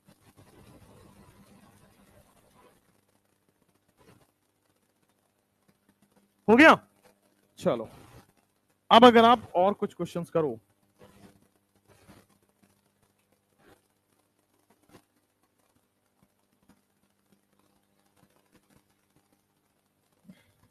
हाँ, सेकंड वाले में, इसमें तो देखो, ये एज्यूम करना है कि ये sp2 है, ये भी sp2 है, दोनों प्लेनर है, कंपाउंड प्लेनर हो गया, क्योंकि एटम एटम लगाए तो एटम से फर्क नहीं पड़ता। अच्छा, तो कंपाउंड प्लेनर हो गया। तो ये कंपाउंड ऐसे, प्लेनर कंपाउंड ऐसे मोटा सा कंपाउंड होता है, ठीक है, ऐसे मोटा सा कंपाउंड होता है। तो मैं इसको बीचों बीच काट देता हूं। तो जब मैं बीचों बीच काटूंगा तो जैसा ऊपर वाला है वैसे ही तो नीचे वाला है। जब मैं बीचों बीच काट रहा हूं, मान लो क्लोरीन को काट, मैंने देखो क्लोरीन एक स्फेयर है, क्लोरीन एक स्फेयर है, अब मैं बीचों बीच उसको काट देता हूं, तो जैसा ऊपर वाला स्फेयर है वैसे ही नीचे वाला है। सिमिलरली आप देखो यहाँ पे, ये सब बॉल्स है, एटम के बॉल्स है। मैं क्लोरीन काट दिया, क्लोरीन का ऊपर वाला इक्वल टू नीचे वाला, हाइड्रोजन कट गया, हाइड्रोजन का ऊपर वाला इक्वल टू नीचे वाला, आगे बढ़े कार्बन कट गया, ऊपर नीचे सेम है, कार्बन कट गया, ऊपर नीचे सेम है, ब्रोमीन कट गया, ऊपर नीचे सेम है, आयोडीन भी ऊपर नीचे सेम हो गया। तो आगे और पीछे स्लाइस कट में सेम हो जाता है, स्लाइस पीओएस। चलो, तो नहीं होता। अगर मान लो यहाँ पे CH3 लगा दिया तो स्लाइस नहीं लगेगा, sp3 हो गया वो। जैसे यहां आ जाओ, क्या इसमें प्लेन ऑफ सिमेट्री है या नहीं है? देखो है या नहीं है? नहीं है। अगर मैं इस वाले प्लेन से कट करता हूं तो प्लेन ऑफ सिमेट्री दिख रहा है, नहीं दिख रहा? ये कैसा होता है ध्यान से देखिएगा, sp3 होता है, ध्यान से बता रहा हूं। हाइड्रोजन है, ये हाइड्रोजन यहां होता है, एक हाइड्रोजन वेज पे होता है और दूसरा हाइड्रोजन यहां पे डैश पे हो रहा होता है। ध्यान से देखना, पेन दे दो 2 3। देखो sp3 एटम कैसा होता है, एक ऊपर की तरफ है, ये हाइड्रोजन ऊपर की तरफ दिख रहा होगा, एक हाइड्रोजन इधर लगा हुआ है, ये दो आपको दिख गए होंगे, दो हाइड्रोजन, एक आपकी तरफ लग रहा है, वेज का मतलब टुवर्ड्स द एब्जॉर्बर, और एक कहां लग रहा है, डैश यानी कि पीछे की साइड से, एक यानी कि डैश यानी कि पीछे से साइड, पीछे की साइड से लग रहा है, यही होता है sp3। ठीक हो गया, दिस इज sp3। ठीक है, ये दोनों एक प्लेन में होते हैं, एक आगे की तरफ होता है, एक पीछे की तरफ होता है, यही sp3 होता है। समझ में आया? ये हाइड्रोजन ऊपर वाला है, ये जो पिंक वाला है दैट इज लेफ्ट वाला हाइड्रोजन, वेज पे है ये आपकी तरफ, और ये डैश की तरफ पीछे की तरफ। एकदम ठीक है। चलो, अब मैं ध्यान देना, अगर मैं इसको ये वाला प्लेन से कट करता हूं, अगर मैं इसको ये वाला प्लेन से कट कर देता हूं, तो देखो दोनों हाइड्रोजन हाइड्रोजन कट कर गए, और ये वाला प्लेन से left is equal to right हो गया ना भाई, ये वाले प्लेन से मैं कट कर रहा हूं, ये वाले प्लेन से मैं कट कर देता हूं, तो left is equal to right ही तो आ रहा है, तो हो गया ना प्लेन ऑफ सिमेट्री। अगर मैं देखो ये हाइड्रोजन और हाइड्रोजन को कट कर देता हूं, ये वाले प्लेन से कट कर देता हूं, तो देखो wedge is equal to dash ही तो आ रहा है। आया समझ में? एक बार और देखो, ये ऊपर की तरफ sp3 समझा रहा हूं, ये ऊपर की तरफ हाइड्रोजन है और ये वाला हाइड्रोजन ऊपर और नीचे, ये देखो ऐसे लगा हुआ है, ये तो क्लियर है, ऊपर और नीचे sp3 हाइड्रोजन ऐसे लगा हुआ है। वेज का मतलब ये आगे की तरफ आपकी तरफ लगा हुआ है, वेज का मतलब आगे की तरफ आपकी तरफ लगा हुआ है, ठीक हो गया। और डैश का मतलब पीछे की तरफ लगा हुआ है, डैश का मतलब यहां पे पीछे की तरफ लग रहा है, ऐसे यूज कर लीजिए, डैश का मतलब पीछे की तरफ लग रहा है, ये ऐसा है। ये हाइड्रोजन ऊपर वाला है बोर्ड पे, ये हाइड्रोजन लेफ्ट वाला है बोर्ड पे, वेज का मतलब आपकी तरफ निकला हुआ है, डैश का मतलब पीछे की तरफ जा रहा है। अब मैं प्लेन ऑफ सिमेट्री चमका रहा हूं बोर्ड पे, ध्यान से देखना, अगर मैं ये वाला प्लेन से कट कर लेता हूं, अगर मैं ये वाला प्लेन से कट, तो दोनों हाइड्रोजन कट हो गए, बीचों बीच कट हो गए दोनों हाइड्रोजन। अब ये हाइड्रोजन कट करके पास कराओ, ये हाइड्रोजन यही तो हो रहा है, यही तो पास हो रहा है, यही प्लेन है ना।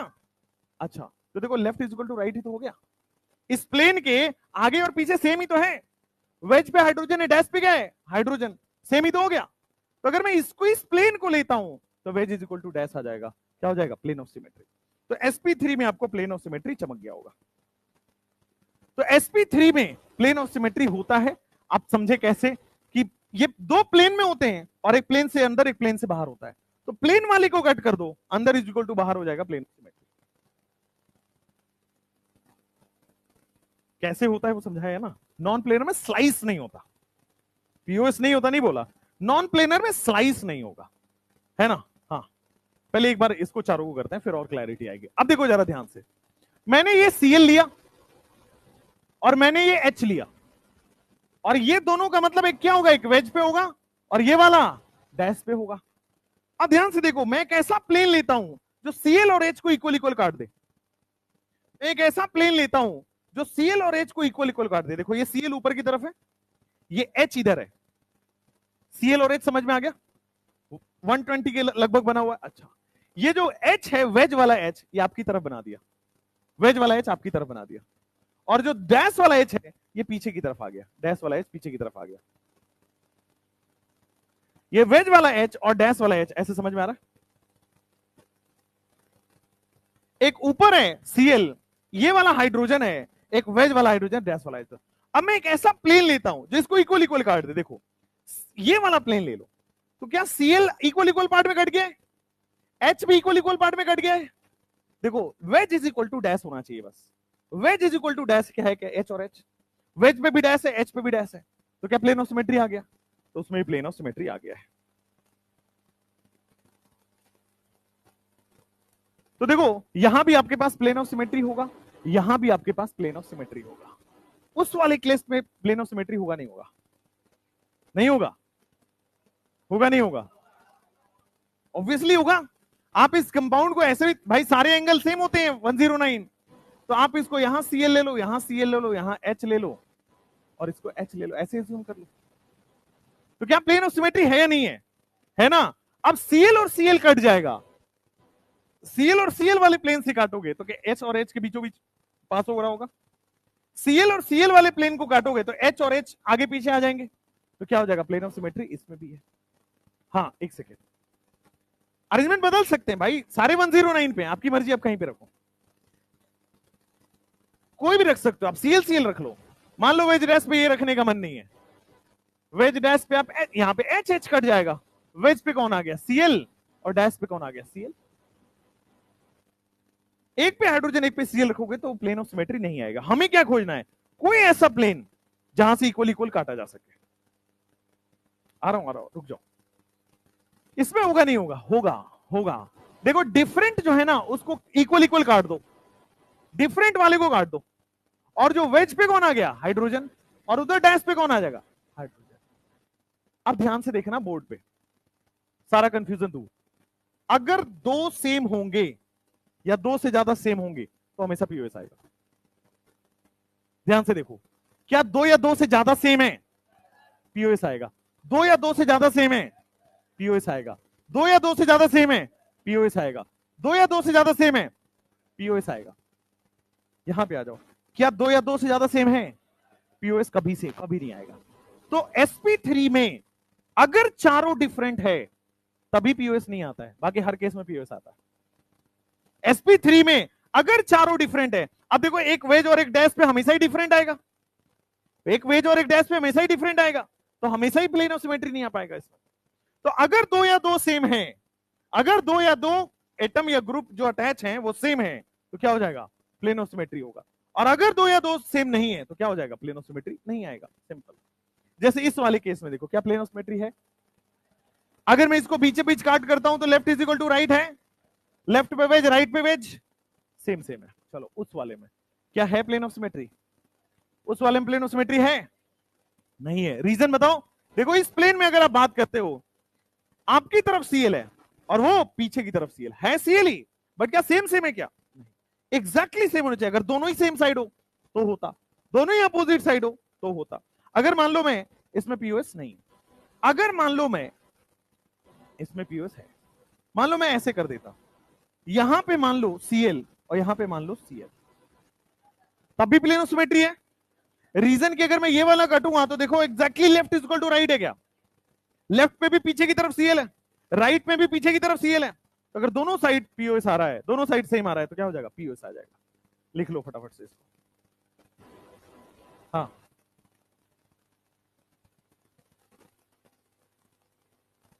क्या कैसे होगा, कोई भी प्लेन निकाल के बताओ जिस, हाँ ये इसके थ्रू काट रहे हो, ऐसे ये बना रहे हो, लेफ्ट में देखो क्या है, ओपन एंड, राइट में कुछ नहीं है, कौन सा, हाँ लेकिन ये वेज डैश थोड़ी है। इधर देखो, इसके जस्ट राइट में जाओगे और जस्ट लेफ्ट में जाओगे, डिफरेंट है ना, कहां मिल रहा है इक्वल इक्वल, हाँ वो जो बात कर रहे हो आप, एक सेकंड, वो जो बात कर रहे हो आप एक एटम के लिए है, यहां पे चार एटम है, चार कार्बन अलग अलग, हाँ कौन से वाले में, ये दोनों में, ये दोनों में बता रहा हूं, ये दो, ओके बता रहा हूं, हाँ किस वाले में, फोर्थ वाले में क्लोरीन और ब्रोमीन, तो पीओएस मिलेगा नहीं मिलेगा, हमें तो वो ढूंढना है जिसमें पीओएस मिल जाए। हाँ एक जगह से मिल गया तो सब जगह से नहीं मिलेगा, एक जगह से मिल गया तो पूरा कंपाउंड सिमेट्री हो जाएगा। हाँ मैंने ये बोला कि अगर एक भी पीओएस कहीं से भी दी जाए, किसी भी एक्सिस पे पीओएस दिख जाए तो कंपाउंड पूरा सिमेट्री हो जाएगा। हाँ अब ब्रोमीन की जगह अगर हाइड्रोजन डाल दिए तो देखो दो सेम आ गया, अगर दो सेम आ गया तो पीओएस होगा। इधर सीएल इधर आई, इधर दोनों हाइड्रोजन बना के बता देता हूं, इधर आओ देखो, आप कह रहे हो यहां पे सीएल, यहां पे तो कार्बन ही है, इस पे एच रहने दो, यहां सीएल रहने दो, यहां आयोडीन रहने दो, और यहां देख लो एच कर देते हैं, यही है ना, दो सेम आ गया तो पीओएस होगा। कैसे होगा बताता हूं, कैसे होगा, स्ट्रक्चर बना के बताता हूं। देखो जो भी डिफरेंट है, जो भी डिफरेंट है, देखो सीएल वाले को ऊपर रख दो और यहां पे आयोडीन वाले को यहां रख दो, जो भी डिफरेंट है उसको पहले रख दो, और वेज और डैश को किसको रखोगे, वेज और डैश को सेम वाले पे रख दोगे। तो देखो अब एक ऐसा प्लेन सोचो जो सीएल को भी काट दे और आयोडीन को भी काट दे, तो क्या होगा, वेज और डैश के बीचों बीच से पास होगा, सीएल भी कट गया, हाइड्रोजन भी कट गया, वेज के बराबर डैश आ रहा है, मतलब प्लेन ऑफ सिमेट्री होगा। आप ऐसे याद रखो कि अगर दो या दो से ज्यादा, अगर दो या दो से ज्यादा सेम आ रहे हैं तो फिर क्या हो जाएगा, प्लेन ऑफ सिमेट्री हो जाएगा। हाँ sp3 में, जैसे यहां पे आओ, ये वाले में ध्यान से देखना, आपका डाउट, दो सेम है क्या, जो भी दोनों सेम आ जाए ना उसको वेज और डैश पे रख दिया करो। तो दो सेम, या तो सीएल ले लो या तो एच ले लो, बात एक ही है। तो सीएल को मैंने ले लिया सेम वाले को, तो एक को वेज पे रखा, एक को डैश पे रखा, ये हाइड्रोजन हाइड्रोजन। अब क्या होता है sp3 में, ये दोनों तो प्लेन में होते हैं, और ये प्लेन से बाहर और ये प्लेन से अंदर जा रहा होता है, ठीक है ना, ये प्लेन में होते हैं और ये प्लेन से बाहर सीएल और प्लेन से अंदर सीएल। तो मैं एक ऐसा मॉलिक्यूल लेता हूं जो इस प्लेन को काट दे, तो हाइड्रोजन हाइड्रोजन कट गया, इक्वल इक्वल, कार्बन भी इक्वल इक्वल कट गया। और देखो प्लेन के बाहर क्या है, Cl, प्लेन के अंदर क्या है, Cl, तो सेम आ गया। हाँ बीच में कार्बन भी होगा। हाँ लास्ट वाले में, लास्ट वाले में बताऊं, आ जाओ लास्ट वाले में। देखो ये Cl प्लेन में है, Br प्लेन में है, और ये कार्बन प्लेन में है। बता रहा हूं, अगर ये तीनों को कट कर दिया जाए इक्वल इक्वल, तो देखो wedge is equal to dash ही तो है, तो प्लेन ऑफ सिमेट्री आ गया। हाँ और कौन सा लास्ट वाला, ये वाला। देखो अगर मैं ये सोचता हूं, ये प्लेन ऑफ सिमेट्री सोचता हूं, तो देखो यहां तक तो सेम है, कार्बन और कार्बन है, लेकिन इस पे आगे की तरफ Cl है और इस पे पीछे की तरफ Cl है, दोनों सेम नहीं है। दोनों या तो आगे की तरफ हो या दोनों डैश की तरफ हो। प्लेन में नहीं कट रहा है, प्लेन में तब कट रहा है जब वो एक एटम है, sp3 है, वो एक्सिस 3D एक्सिस है। हाँ हाँ भाई तुम्हें समझाने में इतना मेहनत लगता है, बोलो बोलो बोलो, तुम लोग थोड़ा चलो। हाँ हाँ नहीं होगा, ये एक एटम में वेज और डैश लगेगा, बाकी सारे एटम में प्लेन ऑफ सिमेट्री लगाना है। हाँ भाई, हाँ हाँ हाँ, अब ये वाला करते फिर लिखो। चलो भाई क्वेश्चन नंबर 1, बोर्ड पे सब लोग देखो। क्वेश्चन नंबर 1, क्या ये वाला प्लेन ऑफ सिमेट्री दिख रहा है सबको, पीओएस है? चलो आगे बढ़ो। क्या दो या दो से ज्यादा सेम है, दो या दो से ज्यादा सेम है, पीओएस होगा? इसमें बताओ सेम है डिफरेंट है, चारों डिफरेंट हो गया, चारों डिफरेंट में पीओएस, उसमें पीओएस होगा नहीं होगा? कौन सा पीओएस होगा? स्लाइस कैसे हो सकता है, पीओएस है या नहीं है? एक बार बताओ हाँ या ना, पीओएस है, पीओएस है, कौन सा पीओएस है, लेकिन पता नहीं कौन सा। अरे ये वाला देखो, ध्यान से देखना, ध्यान से देखना, इसको ध्यान से देखना बेटा। बोर्ड पे देखो, यहां पे लगा हुआ है H और नीचे लगा हुआ है Cl, यहां पे लगा हुआ है H और नीचे लगा हुआ है Br, यहां पे ऊपर लगा हुआ है H और नीचे लगा हुआ है Cl। घुमाने से पीओएस नहीं आएगा, इधर आओ ध्यान से देखो। मैं एक ऐसा प्लेन लेता हूं, मैं एक ऐसा प्लेन लेता हूं जो इस यहां से कट कर रहा हूं, ध्यान से देखना। ये क्या हाइड्रोजन और Br को कट कर लेगा? कॉपी दो, कॉपी दो, तुम्हें हर चीज विजुअलाइज कराना पड़ता है। देखो एक यहां पे क्या है ना, यहां पे H और Br लगा हुआ है, H और Br लगा हुआ है, ये H और Br वाला कॉर्नर है, ठीक है, और इधर H और Cl है, इधर H और Cl है, ठीक है। अब मैं इसको ऐसे काट रहा हूं, तो H H कट गया, Br Br कट गया, इधर HCl के सामने HCl आ रहा है, आया नहीं आया, समझ में आया ना? तो आपको प्लेन ऑफ सिमेट्री सोचना है 3D में, जो कि थोड़ा सा आपके लिए मुश्किल है, ठीक है ना। देखो आपको ये वाला प्लेन सोचना है जो इसको इक्वल इक्वल पार्ट में कट कर दे, ये वाला प्लेन, ठीक है ना। चलो इस वाले में आओ, क्या प्लेन ऑफ सिमेट्री है या नहीं है? नहीं है। और स्लाइस कौन सोचेगा, स्लाइस कौन सोचेगा? स्लाइस है ना, स्लाइस पीओएस है। इसमें, इसमें है या नहीं है? भाई एक बात बताओ, फोकस, क्या इसमें इसमें है कि नहीं है, ये बता दो। अरे भाई दो हाइड्रोजन सेम है ना, अगर sp3 कार्बन पे दो या दो सेम आ जाए तो क्या होता है, पीओएस आता है ना, तो इस पे भी आएगा, इस पे भी आएगा, इस पे भी आएगा। तो अगर मैं इस पूरे मॉलिक्यूल को ऐसे कट कर देता हूं,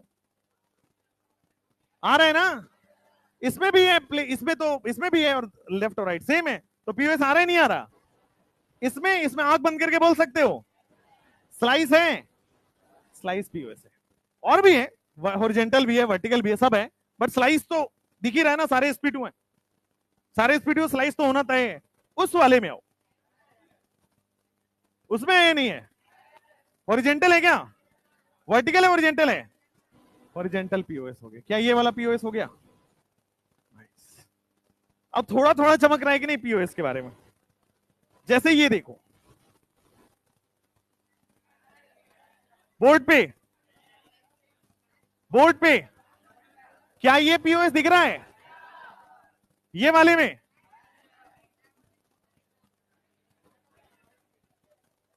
ये वाले में कहां से दिख रहा है तुमको? ये आज तक किसी साइंटिस्ट को नहीं दिखा, तुम्हें कैसे दिख रहा है गधो? भाई ये सामने सामने सेम थोड़ी आ रहा है। वर्टिकल मत सोच लेना, वर्टिकल भी सोच लोगे तो सामने सामने सेम नहीं है। और वर्टिकल सोच रहे हो क्या? तुम सोच क्यों रहे हो जब दिमाग नहीं है तो? अब देखो ध्यान से, अब आपको ध्यान से देखना पड़ेगा फिशर के बारे में। ये फिशर प्रोजेक्शन है। अब फिशर को थोड़ा लिखना आना चाहिए। जब फिशर को लिखना आ जाएगा, फिशर बेटा हमेशा ध्यान रखिए HW करता है। HW का मतलब जो हॉरिजेंटल पे है वो वेज पे है। होमवर्क नहीं है बेटा, जो हॉरिजेंटल पे है वो वेज पे है। भाई भगवान बचाए तुमसे। जो हॉरिजेंटल पे क्या H है, तो ये वेज पे लगा हुआ है। मतलब ये आपकी साइड, हाइड्रोजन आपकी साइड मुड़ा हुआ है। ये वाला भी हॉरिजेंटल है तो वो भी आपकी साइड मुड़ा हुआ है। तो एक जो फिशर है देखने में भले 2D में ऐसा लगता है, एक्चुअल में फिशर कैसा होता है? आपकी साइड दोनों मुड़ा हुआ है। सिमिलरली ये देखो, ये OH ऐसा लगा हुआ है और ये H, ये दोनों वेज पे लगा हुआ है। ये ऐसा फिशर दिखता है, ठीक है। फिर यहां पे अच्छा, वर्टिकल जो होते हैं ये डैश पे होते हैं, वो पीछे की तरफ जा रहा होता है। और सिमिलरली वर्टिकल जो हो रहा होता है पीछे की तरफ जा रहा होता है। अब सोच के बताओ इसमें कौन सा डायगोनल तुमको चमक रहा है, कौन सा हॉरिजॉन्टल, कौन सा वर्टिकल? कभी पॉसिबल है? कहीं पॉसिबल नहीं है। हाँ, तो देखो ध्यान से, डायगोनल कभी भी पॉसिबल यहां पे नहीं आएगा। नेक्स्ट, इसके पहले वाले में भी करिए, आ जाओ कर देते हैं। देखो ध्यान से, इसके पहले वाले में देखो दोनों कार्बन पे, ये वेज पे जाएगा, ये भी वेज पे चला जाएगा H। सिमिलरली ये भी तो वेज है उसके नीचे, और वेज के नीचे वेज ही तो है, और ये डैश के नीचे डैश ही तो आ रहा है। sp3 है sp2 है? sp3 हो गया ना, तो स्लाइस कैसे आ सकता है? अब ध्यान दो, ध्यान दो, अगर मैं ये वाला कट कर रहा हूं तो देखो, ऊपर वेज है नीचे भी वेज है, ऊपर वेज है नीचे भी वेज है, ऊपर डैश है नीचे भी डैश है, तो प्लेन ऑफ सिमेट्री होगा। हो गया? अच्छा, अब कोई डाउट? आगे आ रहा है, आगे आ रहा है, आगे आ रहा है, आगे आ रहा है वैसे। चलो बता दो, बता दो, बता दो। एच के जगह जैसे यहां पे OH की जगह Cl कर देते, नीचे भी, नीचे भी। अच्छा हाँ, कैसे? एटम कहां कटता है? sp2 वाले में। sp3 में थोड़ी ना एटम कट जाएगा।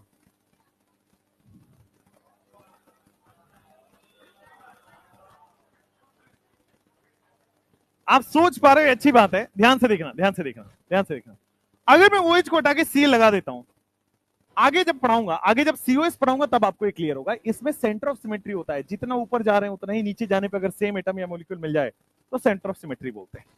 हाँ, अब इसमें जो आप कह रहे हो ना कि सर इक्वल इक्वल कट जाएगा, ध्यान से देखो। अगर आप OH OH ही रहने दो, मान लो Cl Cl कर दो, चलो ठीक है, और आपको लग रहा है कि सर यहां से कट कर देते इक्वल इक्वल, यही है ना, यही है ना भाई, ये इधर ऊपर की तरफ है, ये यहां कहीं ऊपर की तरफ है, कैसे डायगोनल होगा? How it is diagonal? Diagonal का मतलब है, पेन दो बेटा, ये ऐसे है, ये कार्बन से ऐसे जुड़ा हुआ है, और ये कार्बन से Cl ऐसे जुड़ा हुआ है, कौन सा डायगोनल कटेगा? डायगोनल पॉसिबल ही नहीं यहाँ पे। डायगोनल तब होगा ना जब प्लेन में हो, एक ऊपर जा रहा है, ये उधर उधर जा रहा है। अगला सवाल, अगला सवाल, प्लेनर है या नहीं है? दिख रहा है? मिथाइल में तो होता है ना, तो और अगर मैं इसको ये वाले प्लेन से कट कर देता हूं तब होगा, और किसी प्लेन से मत कट कर देना। अगर आप ऐसे करते तो एक वेज एक डैश नहीं होगा, कोई और प्लेन से नहीं होगा, इसी प्लेन से होगा। तो देखो दोनों वेज सामने सामने आ रहे हैं, तो प्लेन ऑफ सिमेट्री है। सेकेंड वाला,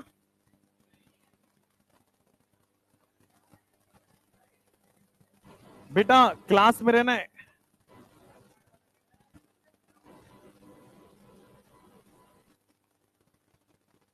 इसमें पीओएस है। यहां आ जाओ, फोर्थ वाले केस में पहले कर लेते फिर डाउट, पहले कर लेते फिर डाउट में। क्या इसमें प्लेन ऑफ सिमेट्री है या नहीं है? ये वाले से कट करो, है या नहीं है? नहीं है। एक तो वेज डैश है और दूसरा यहां बीआर या मिथाइल है, तो बिल्कुल भी नहीं है। तो प्लेन ऑफ सिमेट्री यहां पे नहीं। अगले वाले में है या नहीं है? प्लेन ऑफ सिमेट्री है। मान लो यहां पे डाल दो HCl, यहां पे डाल दो HCl, अब प्लेन ऑफ सिमेट्री है या नहीं है? है ना? एक तो ये वाला भी दिख रहा है, आमने सामने एकदम सेम सेम है, तो प्लेन ऑफ सिमेट्री यहां पे है। इसमें बताओ प्लेन ऑफ सिमेट्री है? इसमें प्लेन ऑफ सिमेट्री है। वेज और वेज सामने सामने आ रहा है, इसमें प्लेन ऑफ सिमेट्री। जैसे ये करो, 3 क्वेश्चन लास्ट। नहीं है? नहीं है? एकदम गधे हैं। अगर मैं इसी को काट दूं, अगर मैं इसी को काट दूं तो हो गया ना? तो प्लेन ऑफ सिमेट्री यहां पे वर्टिकल है। बेटा आपको मैं बार बार प्लेन ऑफ सिमेट्री बोल रहा हूं, वो वाला वर्टिकल आपको, वो वाला वर्टिकल सेलेक्ट करना है जो जहां से प्लेन। अब कटेगा कैसे, ध्यान से देखना। क्या इस कार्बन पे 3 हाइड्रोजन है? 2 या 2 से हाइड्रोजन है तो वेज और डैश मिला के कर सकते हैं। ऊपर वाले कार्बन पे 3 हाइड्रोजन है, वहां पे भी तो वेज डैश होगा। उसके वेज के सामने उसका डैश, इसके वेज के सामने इसका डैश, सेम सेम आ गया। चलो इधर आ जाओ। प्लेन ऑफ सिमेट्री है या नहीं? क्या बीचों बीच ऐसे कट कर दूं? प्लेन ऑफ सिमेट्री है। कार्बन के सामने कार्बन, सीओएच के सामने सीओएच, लेफ्ट वाला एच के सामने लेफ्ट वाला एच, राइट वाला एच के सामने राइट वाला एच। इसमें है या नहीं है? है। अगर मैं इसको कट कर देता हूं, अगर मैं इसको कट कर देता हूं तो क्या प्लेन ऑफ सिमेट्री है या नहीं है? बस प्लेन ऑफ सिमेट्री क्वेश्चन है। प्लेन ऑफ सिमेट्री में आपको प्रैक्टिस करके दिमाग को वैसे ट्यून करना पड़ेगा कि आपको पीओएस दिखे। एग्जाम में मॉलिक्यूल आएगा, उसमें पीओएस देखने में शायद आप गलती कर सकते हैं, तो अभी इतना प्रैक्टिस कर लीजिए कि पीओएस दिखना स्टार्ट हो जाए।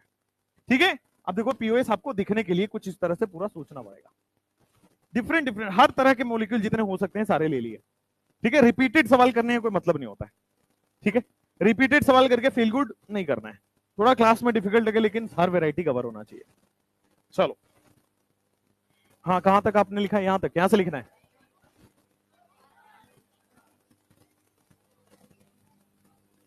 बस भाई बस। हाँ आवाज बंद। sp3 में बस इतना ध्यान रखना है कि 2 या 2 सेम हो तो पीओएस आएगा, 2 या 2 सेम ना हो पीओएस नहीं आएगा।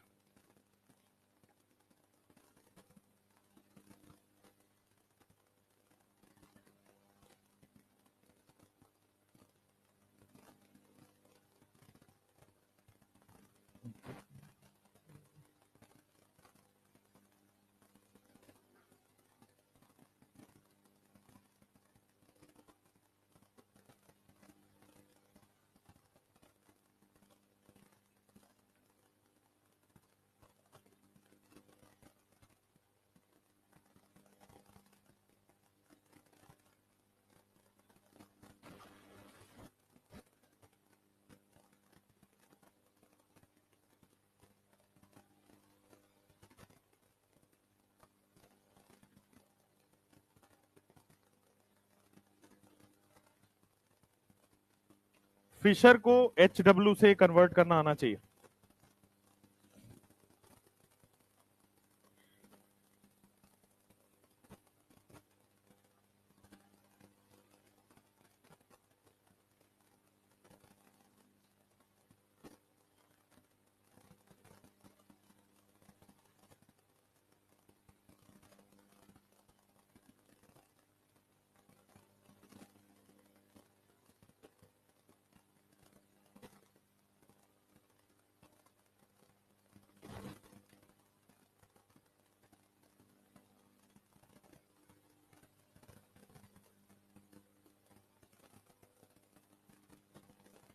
हो गया?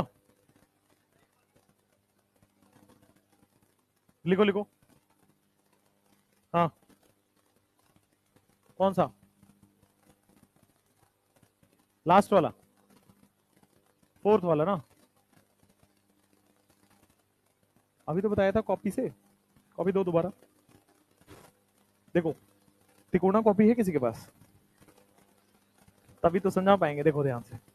ये जो कॉर्नर कार्बन है उसमें H और Br लगा हुआ है, और लेफ्ट वाले कार्बन पे HCl है, राइट वाले कार्बन पे HCl है। अगर मैं ये वाला प्लेन से कट कर देता हूं तो H और Br इक्वल इक्वल कट हो गया। लेफ्ट में क्या HCl है, राइट में क्या HCl है?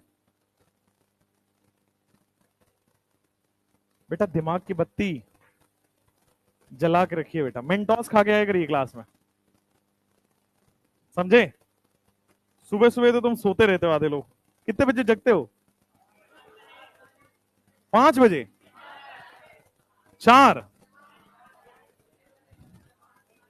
4 बजे वालों तो बेटा यहाँ चरण चरण ऐसे करके जाना, मैं तो ऐसे कर लिया करूंगा। 5 बजे तो सोते कब हो? 10 बजे? 11 बजे सो जाते हो? बड़े सुधरे हुए लोग हैं, सोने में 2 बज जाते हैं।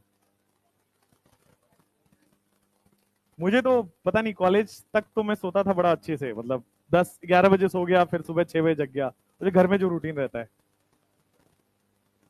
लेकिन कॉलेज में जाने के बाद फिर दिन में ही सोना पड़ता है, क्योंकि रात में कोई सोने देगा नहीं। रात में वहां कुछ ना कुछ एक्टिविटी हो रही होती है हॉस्टल में। Slide change. एक दिन मेरे हॉस्टल में एक एक्टिविटी हुई, मैं हॉस्टल में गया पहले दिन, हॉस्टल में होता है ना पहले दिन, तो पहले दिन तो कोई नहीं आया, पूरा डर लगा था कि अब रैगिंग होगी, अब कोई आएगा सीनियर वगैरह वगैरह, पूरा डर लगा था। होता है मेडिकल कॉलेज में, खूब होता है भाई, इंजीनियरिंग में तो फिर भी बंद हो गया, मेडिकल कॉलेज में अभी होता है। हाँ, अगर आप थोड़े नामी गिरामी में जाओ, एम्स में जाओगे नहीं होगा, मैनसी वीएमएमसी वगैरह में जाओगे नहीं होगा, लेकिन अगर आप जीएमसी में जाते हो, गवर्नमेंट मेडिकल कॉलेज किसी भी जाते हो, तो खूब रैगिंग होगी भाई, खूब, महीनों महीनों तक चलती है वो।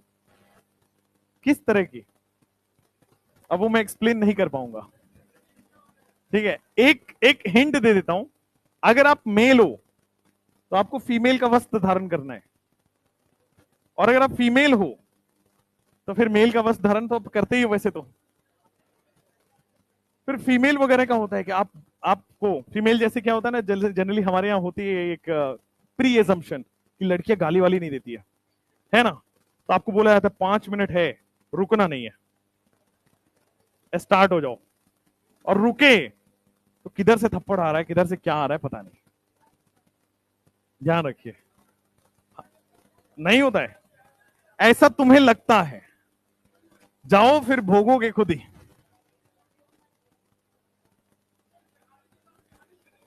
सब करते हैं, यहां पटना में होता है, आईजीआईएमएस में खूब होता है भर के। और क्या होता है ना कि आप जाओगे, आपके साथ होगा, फिर सोचोगे मेरे साथ हुआ मैं भी करूंगा, तो फिर अगले आने वाले के साथ होता है। यार नालंदा फेमस है उसके लिए, नालंदा जो है ना फेमस है रैगिंग के लिए, ओपनली होता है, प्रोफेसर भी सपोर्ट करते हैं, क्योंकि क्या होता है, बच्चे जो होते हैं ना एकदम ऐसे दुबके हुए बच्चे जाते हैं, शर्माते हुए।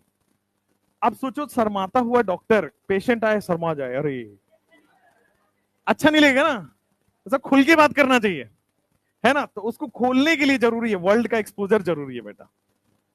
तो वहां पे आपको ऐसी ऐसी गतिविधियों में डाला जाएगा जिसमें आप कंफर्ट जोन में नहीं हो, ठीक है। जैसे रात में मेरे साथ क्या हुआ था कि मेरा वी नाम है ना, तो मैं बच जाता हूँ थोड़ा, रोल नंबर मेरा थोड़ा पीछे आता है, तो रोल नंबर सबसे, मेरा सेकंड लास्ट रोल नंबर था, विशाल विवेक मेरा नाम है, और मेरे बाद एक विवेक ही था बस। तो हम बचे रहते थे लास्ट में, लेकिन मेरे साथ क्या हुआ, लास्ट तक आते आते लोग थक जाते हैं, या फिर सुबह के 4-4:30 हो गए।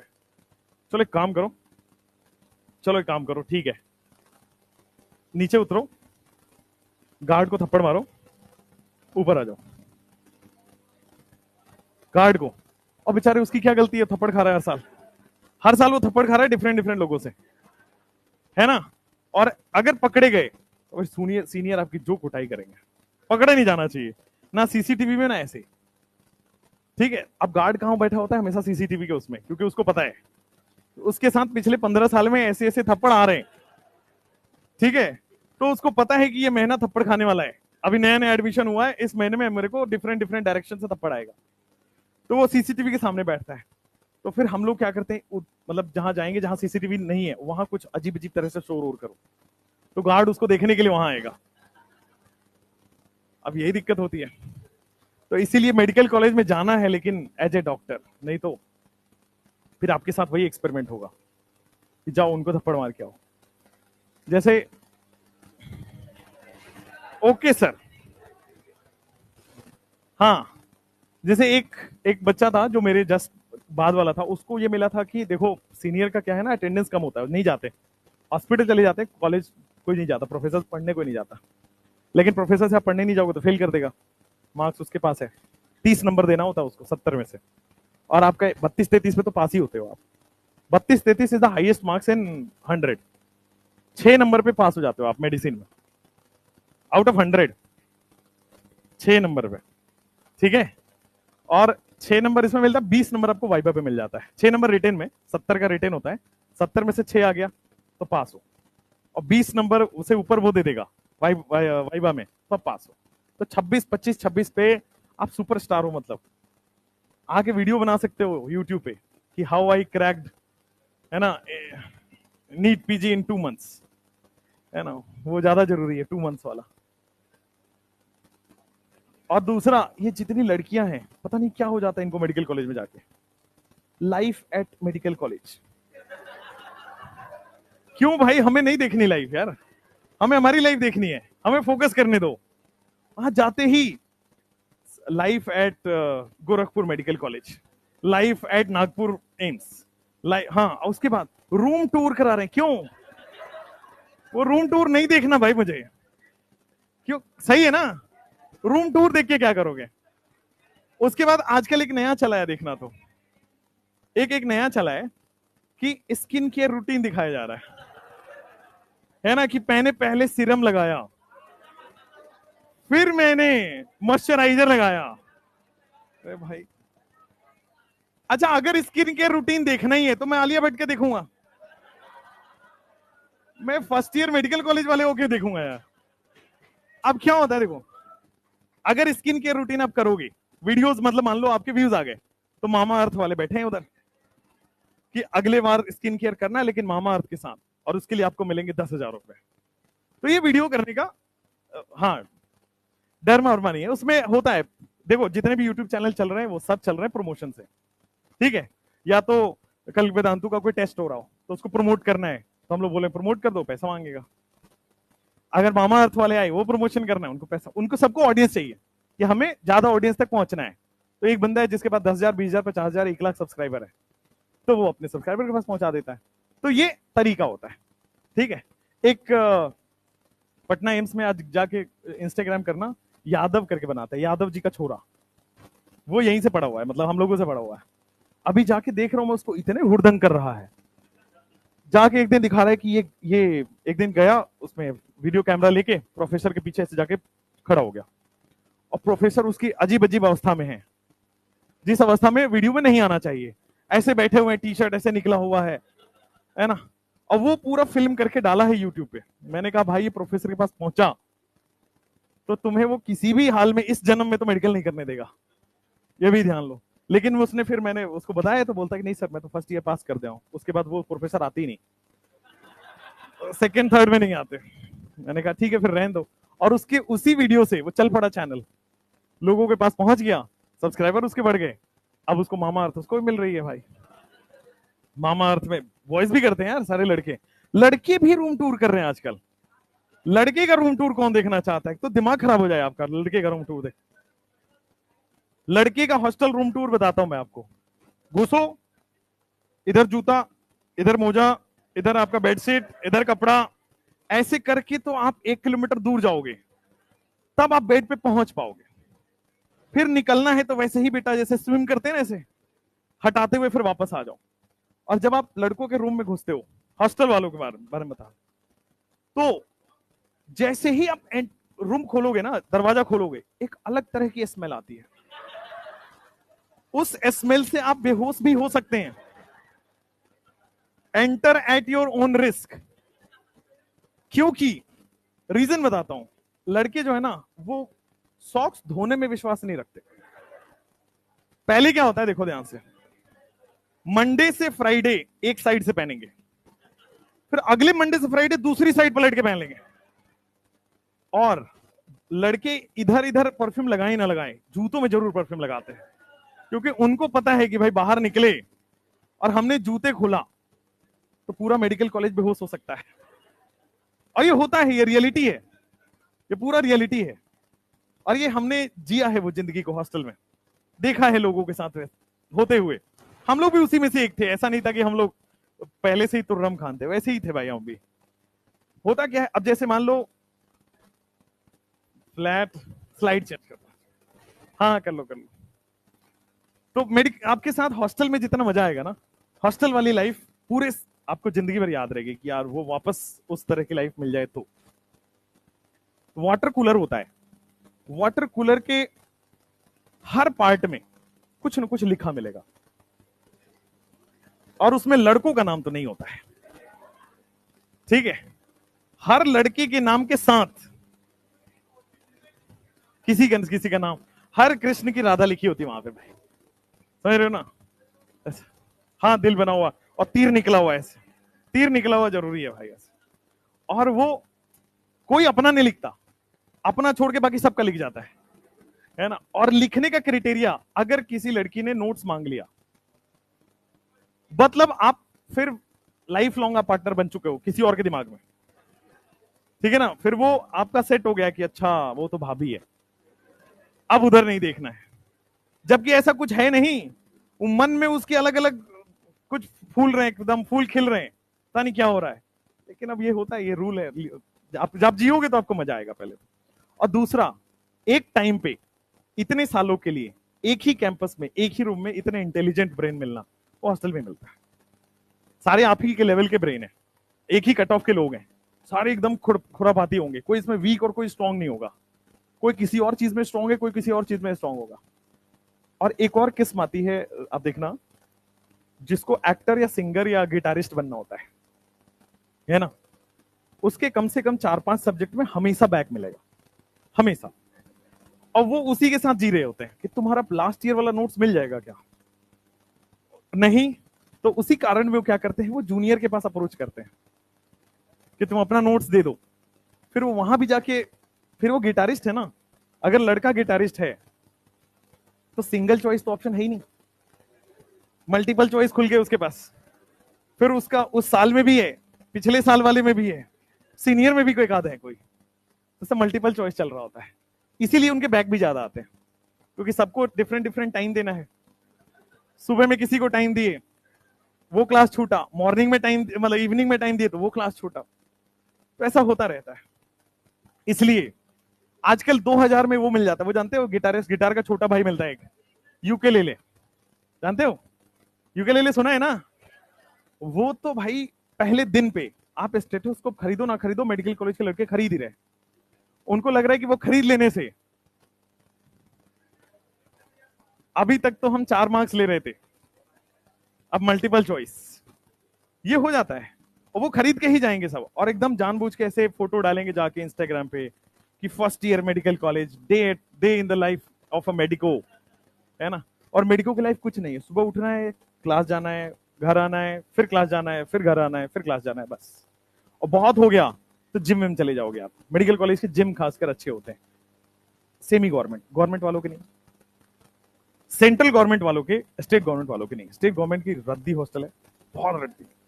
हाँ, स्टेट वाले में तो जिम भी नहीं मिलेगा, सेंट्रल वालों में जिम नेसेसरी है। एम्स में तो भाई क्या जिम है, एम्स में आप जाओगे, वैसे जिम बाहर करने के लिए आपको लगभग 25 से 30 हजार पर मंथ लगता है, लग्जरी जिम जिसको बोलते हैं, high class machines, high class dumbbells, पूरा एसी वगैरह लगा हुआ, क्योंकि वहां पे आपके वो भी आते हैं जो वहीं पे रहते हैं ना, जो डॉक्टर पढ़ाते हैं आपको, प्रोफेसर्स, या फिर जो एमडी करके जो रेसिडेंट होते हैं, या फिर जो एसएस करते हैं, एसएस जानते हो ना, सुपर स्पेशलिटी, वो करके जो सीनियर रेसिडेंट होते हैं, वो लोग भी वहीं आते हैं। तो रेसिडेंट, सीनियर रेसिडेंट वगैरह वालों के लिए तो बनाया जाता है। क्या ट्रेनर? हाँ हाँ रहते हैं वहां पे, बहुत सारे रहते हैं, एक आध नहीं रहते, बहुत सारे रहते हैं। तो एम्स, सारे एम्स की लाइफ बड़ी अच्छी है, बहुत मजा आ जाएगा। एम्स, ऋषिकेश अगर आपको मौका मिले, क्या तो कॉलेज है, मतलब आपको वहां पे कॉलेज से निकलने का मन नहीं करता है, क्योंकि कॉलेज के हॉस्टल से अगर आपको पहाड़ दिख रहा हो, कॉलेज के हॉस्टल से अगर आपको हिमालय ऐसे झरना दिख रहा हो तो किसको मन करेगा उस हॉस्टल छोड़ने का? तो और दूसरा, इंडिया में उसका कंपैरिजन नहीं है उस कैंपस का। उस कैंपस की कंपैरिजन आप इंटरनेट पे देखना, उसकी कैंपस एनआईआरएफ रैंकिंग तो आती ही है, वर्ल्ड की रैंकिंग में आती है वो, इतना अच्छा उसका लैब है। अच्छा, दूसरा चीज, एम्स ऋषिकेश में जितने भी प्रोफेसर हैं वो जनरली फॉरेन जाते हैं पढ़ाने। यहाँ पढ़ाते 3 दिन, 3 दिन फिर फॉरेन जाते हैं पढ़ाने। वो सारे वर्ल्ड क्लास वाले लोग हैं। जो एम्स दिल्ली में पढ़ाते हैं वही लोग ऋषिकेश को, मतलब बेसिकली दिल्ली से निकल के वो ऋषिकेश बना हुआ है। कट ऑफ काफी अच्छा होता है, काफी अच्छा होता है। मतलब 600, इस बार तो 700 से नीचे कुछ नहीं है एम्स ऋषिकेश के लिए, बट जनरल बता देता हूँ, जनरल 680 तक आपको मिल जाता है।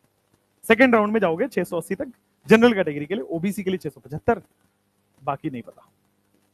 तो but one of the best. फिर उसके बाद एम्स भोपाल, ओहो, अगेन वादियां हैं। भोपाल तो ऐसा शहर है ना, भोपाल शहर अपने आप में बहुत अमेजिंग है। ठीक है, शांत लोग है ना, राजा भोज की वो धरती है, चारों तरफ वो है, लेक ही लेक है और बीच में शहर बसा हुआ है। मतलब आप गाड़ी भी चलाओगे तो इधर पानी दिख रहा है, सोचो कितना बढ़िया लग रहा होगा, है ना। और पूरा ग्रीनरी है ना। दिल्ली में रहोगे तो लाइफ ऐसा थोड़ा सा दिक्कत होगी। वो पॉपुलेशन एक बहुत ज्यादा है, पॉल्यूशन बहुत ज्यादा है, सर्दी बहुत ज्यादा है, उसके बाद गर्मी हद से ज्यादा है। बारिश नॉर्मल है, बारिश नॉर्मल, बारिश में तो तुम्हें मजा आएगा ना, तुम हॉस्टल में रहने वाले हो। अच्छा, हॉस्टल में की बारिश बता देता हूँ। हॉस्टल की बारिश में हॉस्टल में कोई नहीं रहता ना, ग्राउंड में रहते हैं और अकेले कोई नहीं पाया जाएगा सब। अरे फर्स्ट ईयर में तुम जाओ तो सही, बड़ा अच्छा लाइफ है उधर, सब अलग होता है। एक नेस्कैफे जरूर मिलेगा, that is common in all. एक छोटा सा नेस्कैफे होता है और वो याद बन जाएगा, उसका मैगी आपको याद रहेगा। उसका नेस्कैफे का 10 रुपए का आज भी वहां मिलता है। एम्स में भी आप जाओगे नेस्कैफे में 15 रुपए की मैगी और 10 रुपए का कॉफी मिलता है। ठीक है, और वैसी मैगी बाहर नहीं मिलती, वो टेस्ट अंदर का ही है। मैं लास्ट टाइम गया था मृणाल से मिलने या आर्यन से मिलने, लास्ट टाइम गया था तो वो वहीं बैठ के खाया था मैं नेस्कैफे। और नेस्कैफे में आपको एसी वेसी नहीं है, नेस्कैफे सिंपल एक इस टाइप का ढाबा टाइप का जो होता है ना, कुछ बनाया होगा बेंच बेंच टाइप का, उसी पे बनाते हैं वो और आपको देते हैं। और आगे नीम वीम का पेड़ वेड़ लगा होता है और वहां पे बढ़िया सा आपको बैठने का व्यवस्था होता है। और प्लस एक चीज जिससे आपको बचना चाहिए आगे जाके, वो है नशा। बहुत बुरा होता है। आप आप एक वीडियो भी वायरल होते हुए देखे होंगे कि मेडिकल एंड इंजीनियरिंग कॉलेज आता है एपी सेंटर ऑफ नशा। अगर मेडिकल कॉलेज और इंजीनियरिंग कॉलेज के आसपास किसी को नशा करना है तो पहले मेडिकल कॉलेज आता है कि यहाँ तो मिल ही जाएगा। ठीक है, यहाँ मिल ही जाएगा और वहां पे स्टॉक होता है लोगों के पास, समझे, स्टॉक होता है। लड़के खास करके, लड़कियां तो फिर भी बच जाती हैं, बट बहुत सारी लड़कियां भी। सिगरेट में तो लड़कियों, पता नहीं इन लोगों को लगता है सिगरेट पीने से कुछ तो आता है अंदर से, लेकिन वो एक एस्केप होता है। जनरली क्या होगा ना, आपकी ड्यूटीज लगेंगे 48 घंटे की, तो लोगों को जब, अब नई आदत है आपको 36 घंटे 48 घंटे करने की, लेकिन सीनियर रेसिडेंट से पूछो, वो 3 साल जो उसका होता है ना सीनियर रेसिडेंट का, एमडी निकालने के बाद लोगों को लगता है एमडी निकाल लो बस, अब तो पैसे ही पैसे होंगे। पैसे तो आ जाते हैं, पैसे तो बहुत आ जाते हैं। एट द एज ऑफ 35 हर डॉक्टर, अगले 5 साल बाद जो डॉक्टर बनने वाला है, हर doctor at the age of 35 7-8 lakh per month कमा लोगे, मतलब 1 CR तो आपको मिनिमम आ ही रहा होगा, अगर आप नॉर्मल एवरेज डॉक्टर हो तो। अगर आप कुछ सुपर स्पेशल निकल गया कि यार आपका तो पेशेंट फैन हो जा रहा है आते ही, आप तो ठीक कर पा रहे हो, मंथली मैंने देखा है। मेरे घर के बगल, मेरे मेरे मैंने आपको बताया था भैया है मेरे, एक मनीष भैया है मेरे, कजिन ब्रदर हैं, बुआ जी के बेटे हैं, तो मेरे खुद के भाई हो, मतलब तो हम लोग साथ में ही ऑलमोस्ट ग्रोन अप हुए हैं। वो मेरे से 3-4 साल बड़े।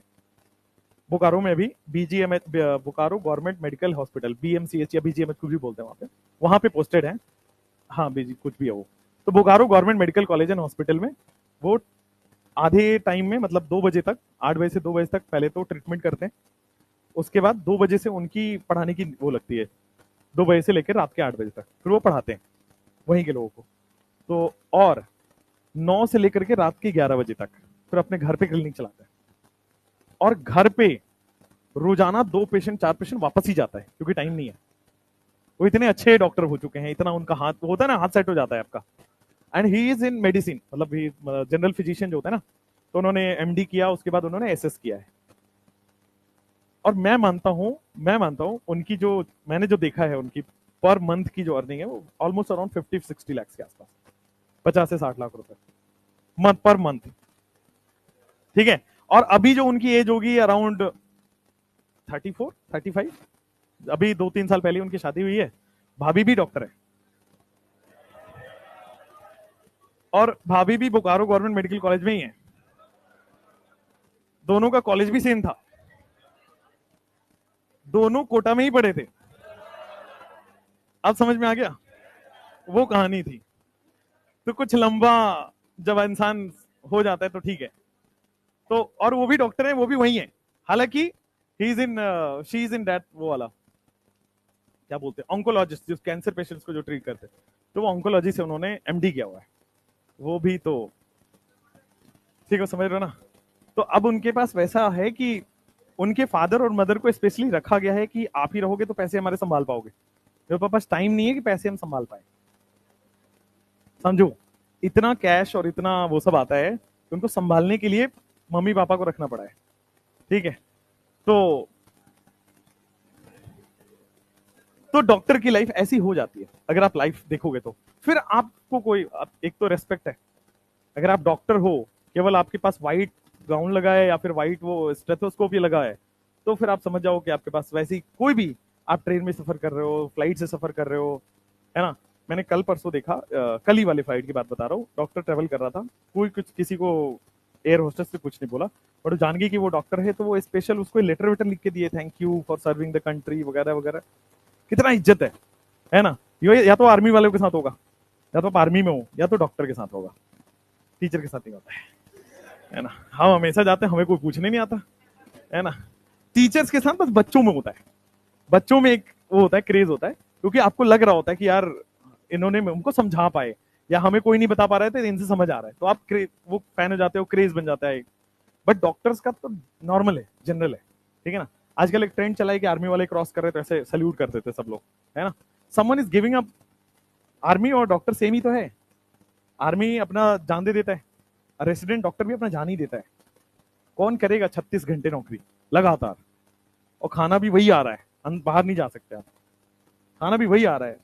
आप उसकी वीडियो देखना, दर्शन पटेल, हाँ, दर्शन पटेल करके एक वो है, एम्स के रेसिडेंट डॉक्टर हैं अभी फिलहाल, वो वीडियोस भी बनाते हैं।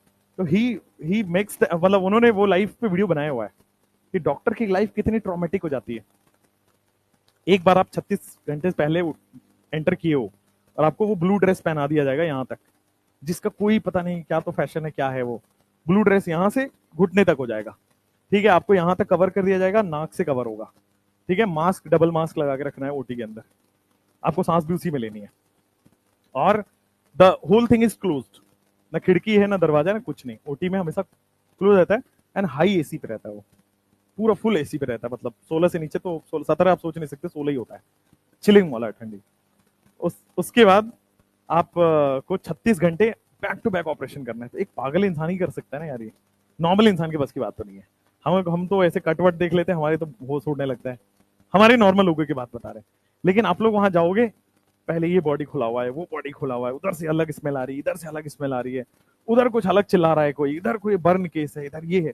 बर्न डिपार्टमेंट आप देखना, एक बार एम्स में गया था, 2-3 दिन तक मेरे को तो खिसक गया था मैं बॉडी वाइज, तो ऐसे कि भाई ये कैसे हो सकता है, कैसे डॉक्टर होंगे। जो अभी एम्स के बाहर किसी का एक्सीडेंट हुआ, और एक्सीडेंट होकर गाड़ी में आग लग गई, तो पूरा जल गया बेचारा वो, ऊपर से नीचे तक। अब वो बर्न केस है, आप सोचो पूरे कॉटन से लेके आपको डिप करके वो पूरा स्किन जल गया, उसको हटाना है, फिर पूरा उसको सही करना है, उसकी पूरी प्लास्टिक सर्जरी होती है वो करना है, सो मच डिफिकल्ट। और एक बार आपने वो स्टार्ट कर दिया बर्न केस, तो आप जब तक एंड नहीं हो तब तक आप भूख लग जाए, प्यास लग जाए, वॉशरूम नहीं जा सकते, तब इतना स्ट्रिक्ट होता है बर्न केस, राइट। अगर वो फुल बॉडी बर्न केस है तो it takes around 10 to 11 hours एक बर्न केस को पूरा बॉडी में सही करने में। एक बार आपने स्टार्ट कर दिया अगर बर्न केस, तो till the time it finishes आप नहीं हिल सकते। और एम्स में तो सीसीटीवी कैमरा वगैरह भी लगी होती है, तो यू कांट डू एनीथिंग, आपको पूरा इंस्पेक्ट भी किया जाता है, आपके सीनियर डॉक्टर देख भी रहे होते। तो लेकिन आप एम्स के रेसिडेंट डॉक्टर हो, आप बाहर निकलो, फिर देखो वैल्यू, फिर देखो लोग आपको क्या मानते हैं, कैसे मानते हैं, भगवान ही मानते हैं, और तो you are the second form of a god हो जाते हो। 36 घंटे जगने के बाद फिर आप नॉर्मल नहीं रहते हो, फिर आपको एक या 24 घंटे या 48 घंटे का एक ब्रेक मिलेगा, फिर से 36 घंटे की नौकरी, है ना, and you are sad about it. और ऐसा एक दिन दो दिन नहीं करना है, ऐसा लगातार 3 साल करना है, द फुल 3 years, और तभी आपको वहां से डिग्री मिलेगी, ठीक है ना। एम्स के सर्टिफाइड रेसिडेंट डॉक्टर आप तब बनोगे। तब एम्स के सर्टिफाइड डॉक्टर्स को यहां से बुलाते हैं, अपोलो वाले रखते हैं, हाई पैकेज। अपोलो वाले सीधा 2.5 करोड़ 3 करोड़ 5 करोड़ पैकेज दे देंगे कि आप यहीं रहो, सुबह 3 घंटे बैठना है, आफ्टरनून 3 घंटे बैठना है, शाम के 1 घंटे बैठना है, ताकि आपका नाम लगा देगा वो, और आपका नाम लगा देगा, नीचे लिख देगा एम्स रेसिडेंट डॉक्टर। तो लोगों को एम्स पे अलग भरोसा है ना, और होना भी चाहिए, क्योंकि एम्स में इतनी रिगरस ट्रेनिंग जो हो रही है। बाकी कहीं 3 घंटे की, वो 36 घंटे की वो नहीं है शिफ्ट, बाकी जगह 24 घंटे, बहुत हो गया तो 30 घंटे जाता है, 36 घंटे स्ट्रिक्ट। उससे ज्यादा हो सकता है, कम। बताया तो था गुरु पूर्णिमा के दिन, आर्यन बताया 48 आवर्स तक रखा जाता है वहां पे। वही रहना है, खाना 2 बार आएगा, और खाना ऐसा होगा कि सुबह पोहा बनता है, वही पोहा आपको दिन में दिया जाएगा, बहुत अजीब सा टेस्ट आ रहा होगा, ठीक है। और आपको खाने का मन नहीं है, आपको अच्छा खाना है, लेकिन आप खा नहीं सकते, बाहर जाना अलाउड नहीं है। बाहर वॉशरूम जो एरिया है वहां तक आप यूज कर सकते हो, दैट्स इट, इन 2-3-4 आवर्स। मंगवाओ, जोमेटो नहीं चलता है एम्स के अंदर, मंगवा सकते हैं। जोमेटो स्विगी अंदर नहीं आता पेशेंट के पास, है ना, कि पेशेंट सो रहा है उसमें, हाँ जोमेटो आज खा के चलते हैं ऑपरेशन कराने, ये नहीं चलता उधर, ठीक है। और आपकी मर्जी नहीं चलती वहां पे, ठीक है। और वो तभी हो जब आप खाना ज्यादा खा लोगे, ऑब्वियसली आप नींद आएगी, तो बॉडी विल नॉट रिस्पॉन्ड, आप खड़े नहीं हो पाओगे, खड़े रहना है। और वहीं पे जिसको नींद आ रही होती है वो थोड़ी देर कॉर्नर में बीन बैग वगैरह पड़ा होता है, थोड़ी देर के लिए बस नैप ले लो, 5-10 मिनट में कोई और डॉक्टर उठाएगा, चलो चलो वापस चलो, 5-10 मिनट में वापस से उठा देगा आपको। तो वो ट्यून हो जाता है इंसान। जैसे ब्लैक कमांडोज 2 घंटे सो के रह सकते हैं 1 महीने तक, ट्रेन कर दिया गया उनको इस तरह से। आपका ब्रेन मशीन है, मशीन को जिस तरह से आप इनपुट दोगे वैसे ही वो मोल्ड हो जाता है, मशीन वैसे ही काम करना स्टार्ट कर देता है।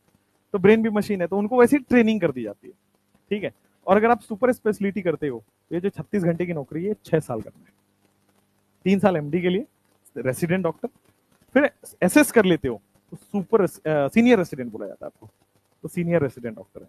और एमबीबीएस करके अगर रुक गए तो ठीक है, एमबीबीएस करने के बाद 3-4 लाख तक तो आप कमाई सकते हो, एट द एज ऑफ 32, 33, 35 तक आप जाते जाते आप 2.5-3 लाख रुपए, 4 लाख रुपए तक कमा सकते हो। हाँ, एमबीबीएस में अगर फिर आपका वही हो गया, नाम फेमस हो गया कि यार वो डॉक्टर का दवा बड़ा सेट होता है, फिर इट इज, आज 1,000 रुपए से नीचे कौन ले रहा है विजिटिंग चार्ज। और आप लोग कैसे कमाते हो, आपका गोरख धंधा भी बताता हूँ। एक तो 1,000 रुपए चार्ज करते हैं उस पर विजिटिंग चार्ज, कोई 1200 करता है, कोई जिसकी जितनी वैल्यू है। दिल्ली में जाओगे तो यही 2200-2500 विजिटिंग चार्ज है। एक डॉक्टर है जिनकी 13,000 विजिटिंग चार्ज है, मैं अपनी मम्मी को दिखाता हूँ उनसे, शंकराचार्य, ही इज अ बोन स्पेशलिस्ट, ठीक है। एक गंगाराम है डॉक्टर हॉस्पिटल, जानते हो, दिल्ली में गंगाराम हॉस्पिटल है, वहां पे वर्ल्ड क्लास डॉक्टर्स हैं। तो वो उनकी विजिटिंग चार्ज 13,000 रुपए, और 10 पेशेंट देखेंगे पूरे दिन में फिक्स। तो उनका नंबर आज लेना है तो आपको 1 महीने पहले से सोचना पड़ेगा कि आज मुझे दिखाना है, तो इतनी भीड़ होती है उनके पास। He is a bone specialist. तो नहीं नहीं, हम लोग डायरेक्ट नहीं दिखाते, हमें भी वही थ्रू जाना पड़ता है। मेरे जीजा जी के कोई जानने वाले हैं उसी गंगाराम में कोई काम करते, तो वो जल्दी लगा देते हैं, बस ये ज्यादा हो जाता है। तो आप सोचो, उनकी एक दिन में 1,30,000 तो केवल उसका कलेक्शन है, एक दिन का विजिटिंग चार्ज, ठीक है। उसके बाद आप जब दवा लिखते हो तो उसमें पूरा गड़बड़ झाला होता है आपका। जब दवा लिखते हो ना, तो वहां पे बोला जाता है कि आप अगर आप सिप्ला की दवा लिख दोगे तो 20%, अगर आप इस कंपनी की दवा लिख दोगे, एम्स वगैरह में ये नहीं होता है एटलीस्ट। और हाँ, एम्स वाले तो खुद ही प्रोवाइड करेंगे, लेकिन वहां भी अगर आप प्राइवेट हॉस्पिटल्स में आते हो जिनके नीचे वो फार्मेसीज बने होते हैं बड़े बड़े, ठीक है, तो वहां पे प्रॉपर होता है कि आप ये वाली कंपनी लिख दो, इतना %। हाँ हाँ, तो बता रहा हूँ, तो वो 10-20%, 30% हो जाता है आपके पास। अगर आप कोई, जैसे आज एक डॉक्टर के पास जाते होगे, पहले ये टेस्ट करा के लाओ, वो टेस्ट करा के लाओ, वो टेस्ट करा के लाओ, तो 20-30% आपने वहां कमा लिया। हाँ सुनो सुनो, हाँ हाँ, तुमको पहले से ही पता है, तो ये कर लिया। फिर लास्ट में डॉक्टर्स, हर डॉक्टर, चाहे वो एमबीबीएस हो, चाहे एमडी हो, चाहे वो कहीं ना कहीं उसको गेस्ट लेक्चर की तरह बुलाया ही जाता है कि आप मंडे से फ्राइडे काम कर लीजिए, सैटरडे संडे आप आ जाइए शिमला। शिमला में कोई गवर्नमेंट मेडिकल कॉलेज होगा, तो लोग चले भी जाते हैं कि सैटरडे संडे में अपनी फैमिली के साथ घूम भी आएंगे। तो गए, 2 घंटे का गेस्ट लेक्चर लिया, फोटो वोटो खिंचवाए थोड़े अलग अलग पोज में, फिर अपना शिमला घूमे, फिर मंडे को वापस।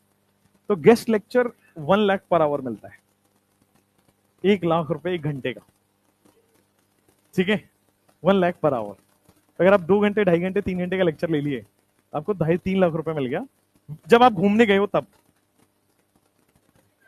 जब आप घूमने गए हो तब। तो सोचो कितना अच्छा लाइफ। अरे तो हम जाएंगे, रुक जाओ, भगाने क्यों लगे हो, कितनी अच्छी लाइफ है, राइट। तो इसलिए आप थोड़ा जम के तैयारी करिए, जब लाइफ इतनी अच्छी है तो उसके लिए यार एफर्ट तो मांगेगा ना यार वो, ठीक है, रिगरस एफर्ट मांगेगा, तो उसी हिसाब से मेहनत करते रहिए। हो गया टाइम? सही में टाइम हो या फिर ऐसे ही बता रहे हो? 10-15 ही हुआ ना अभी तो, ब्रेक खत्म हो गया, तो ब्रेक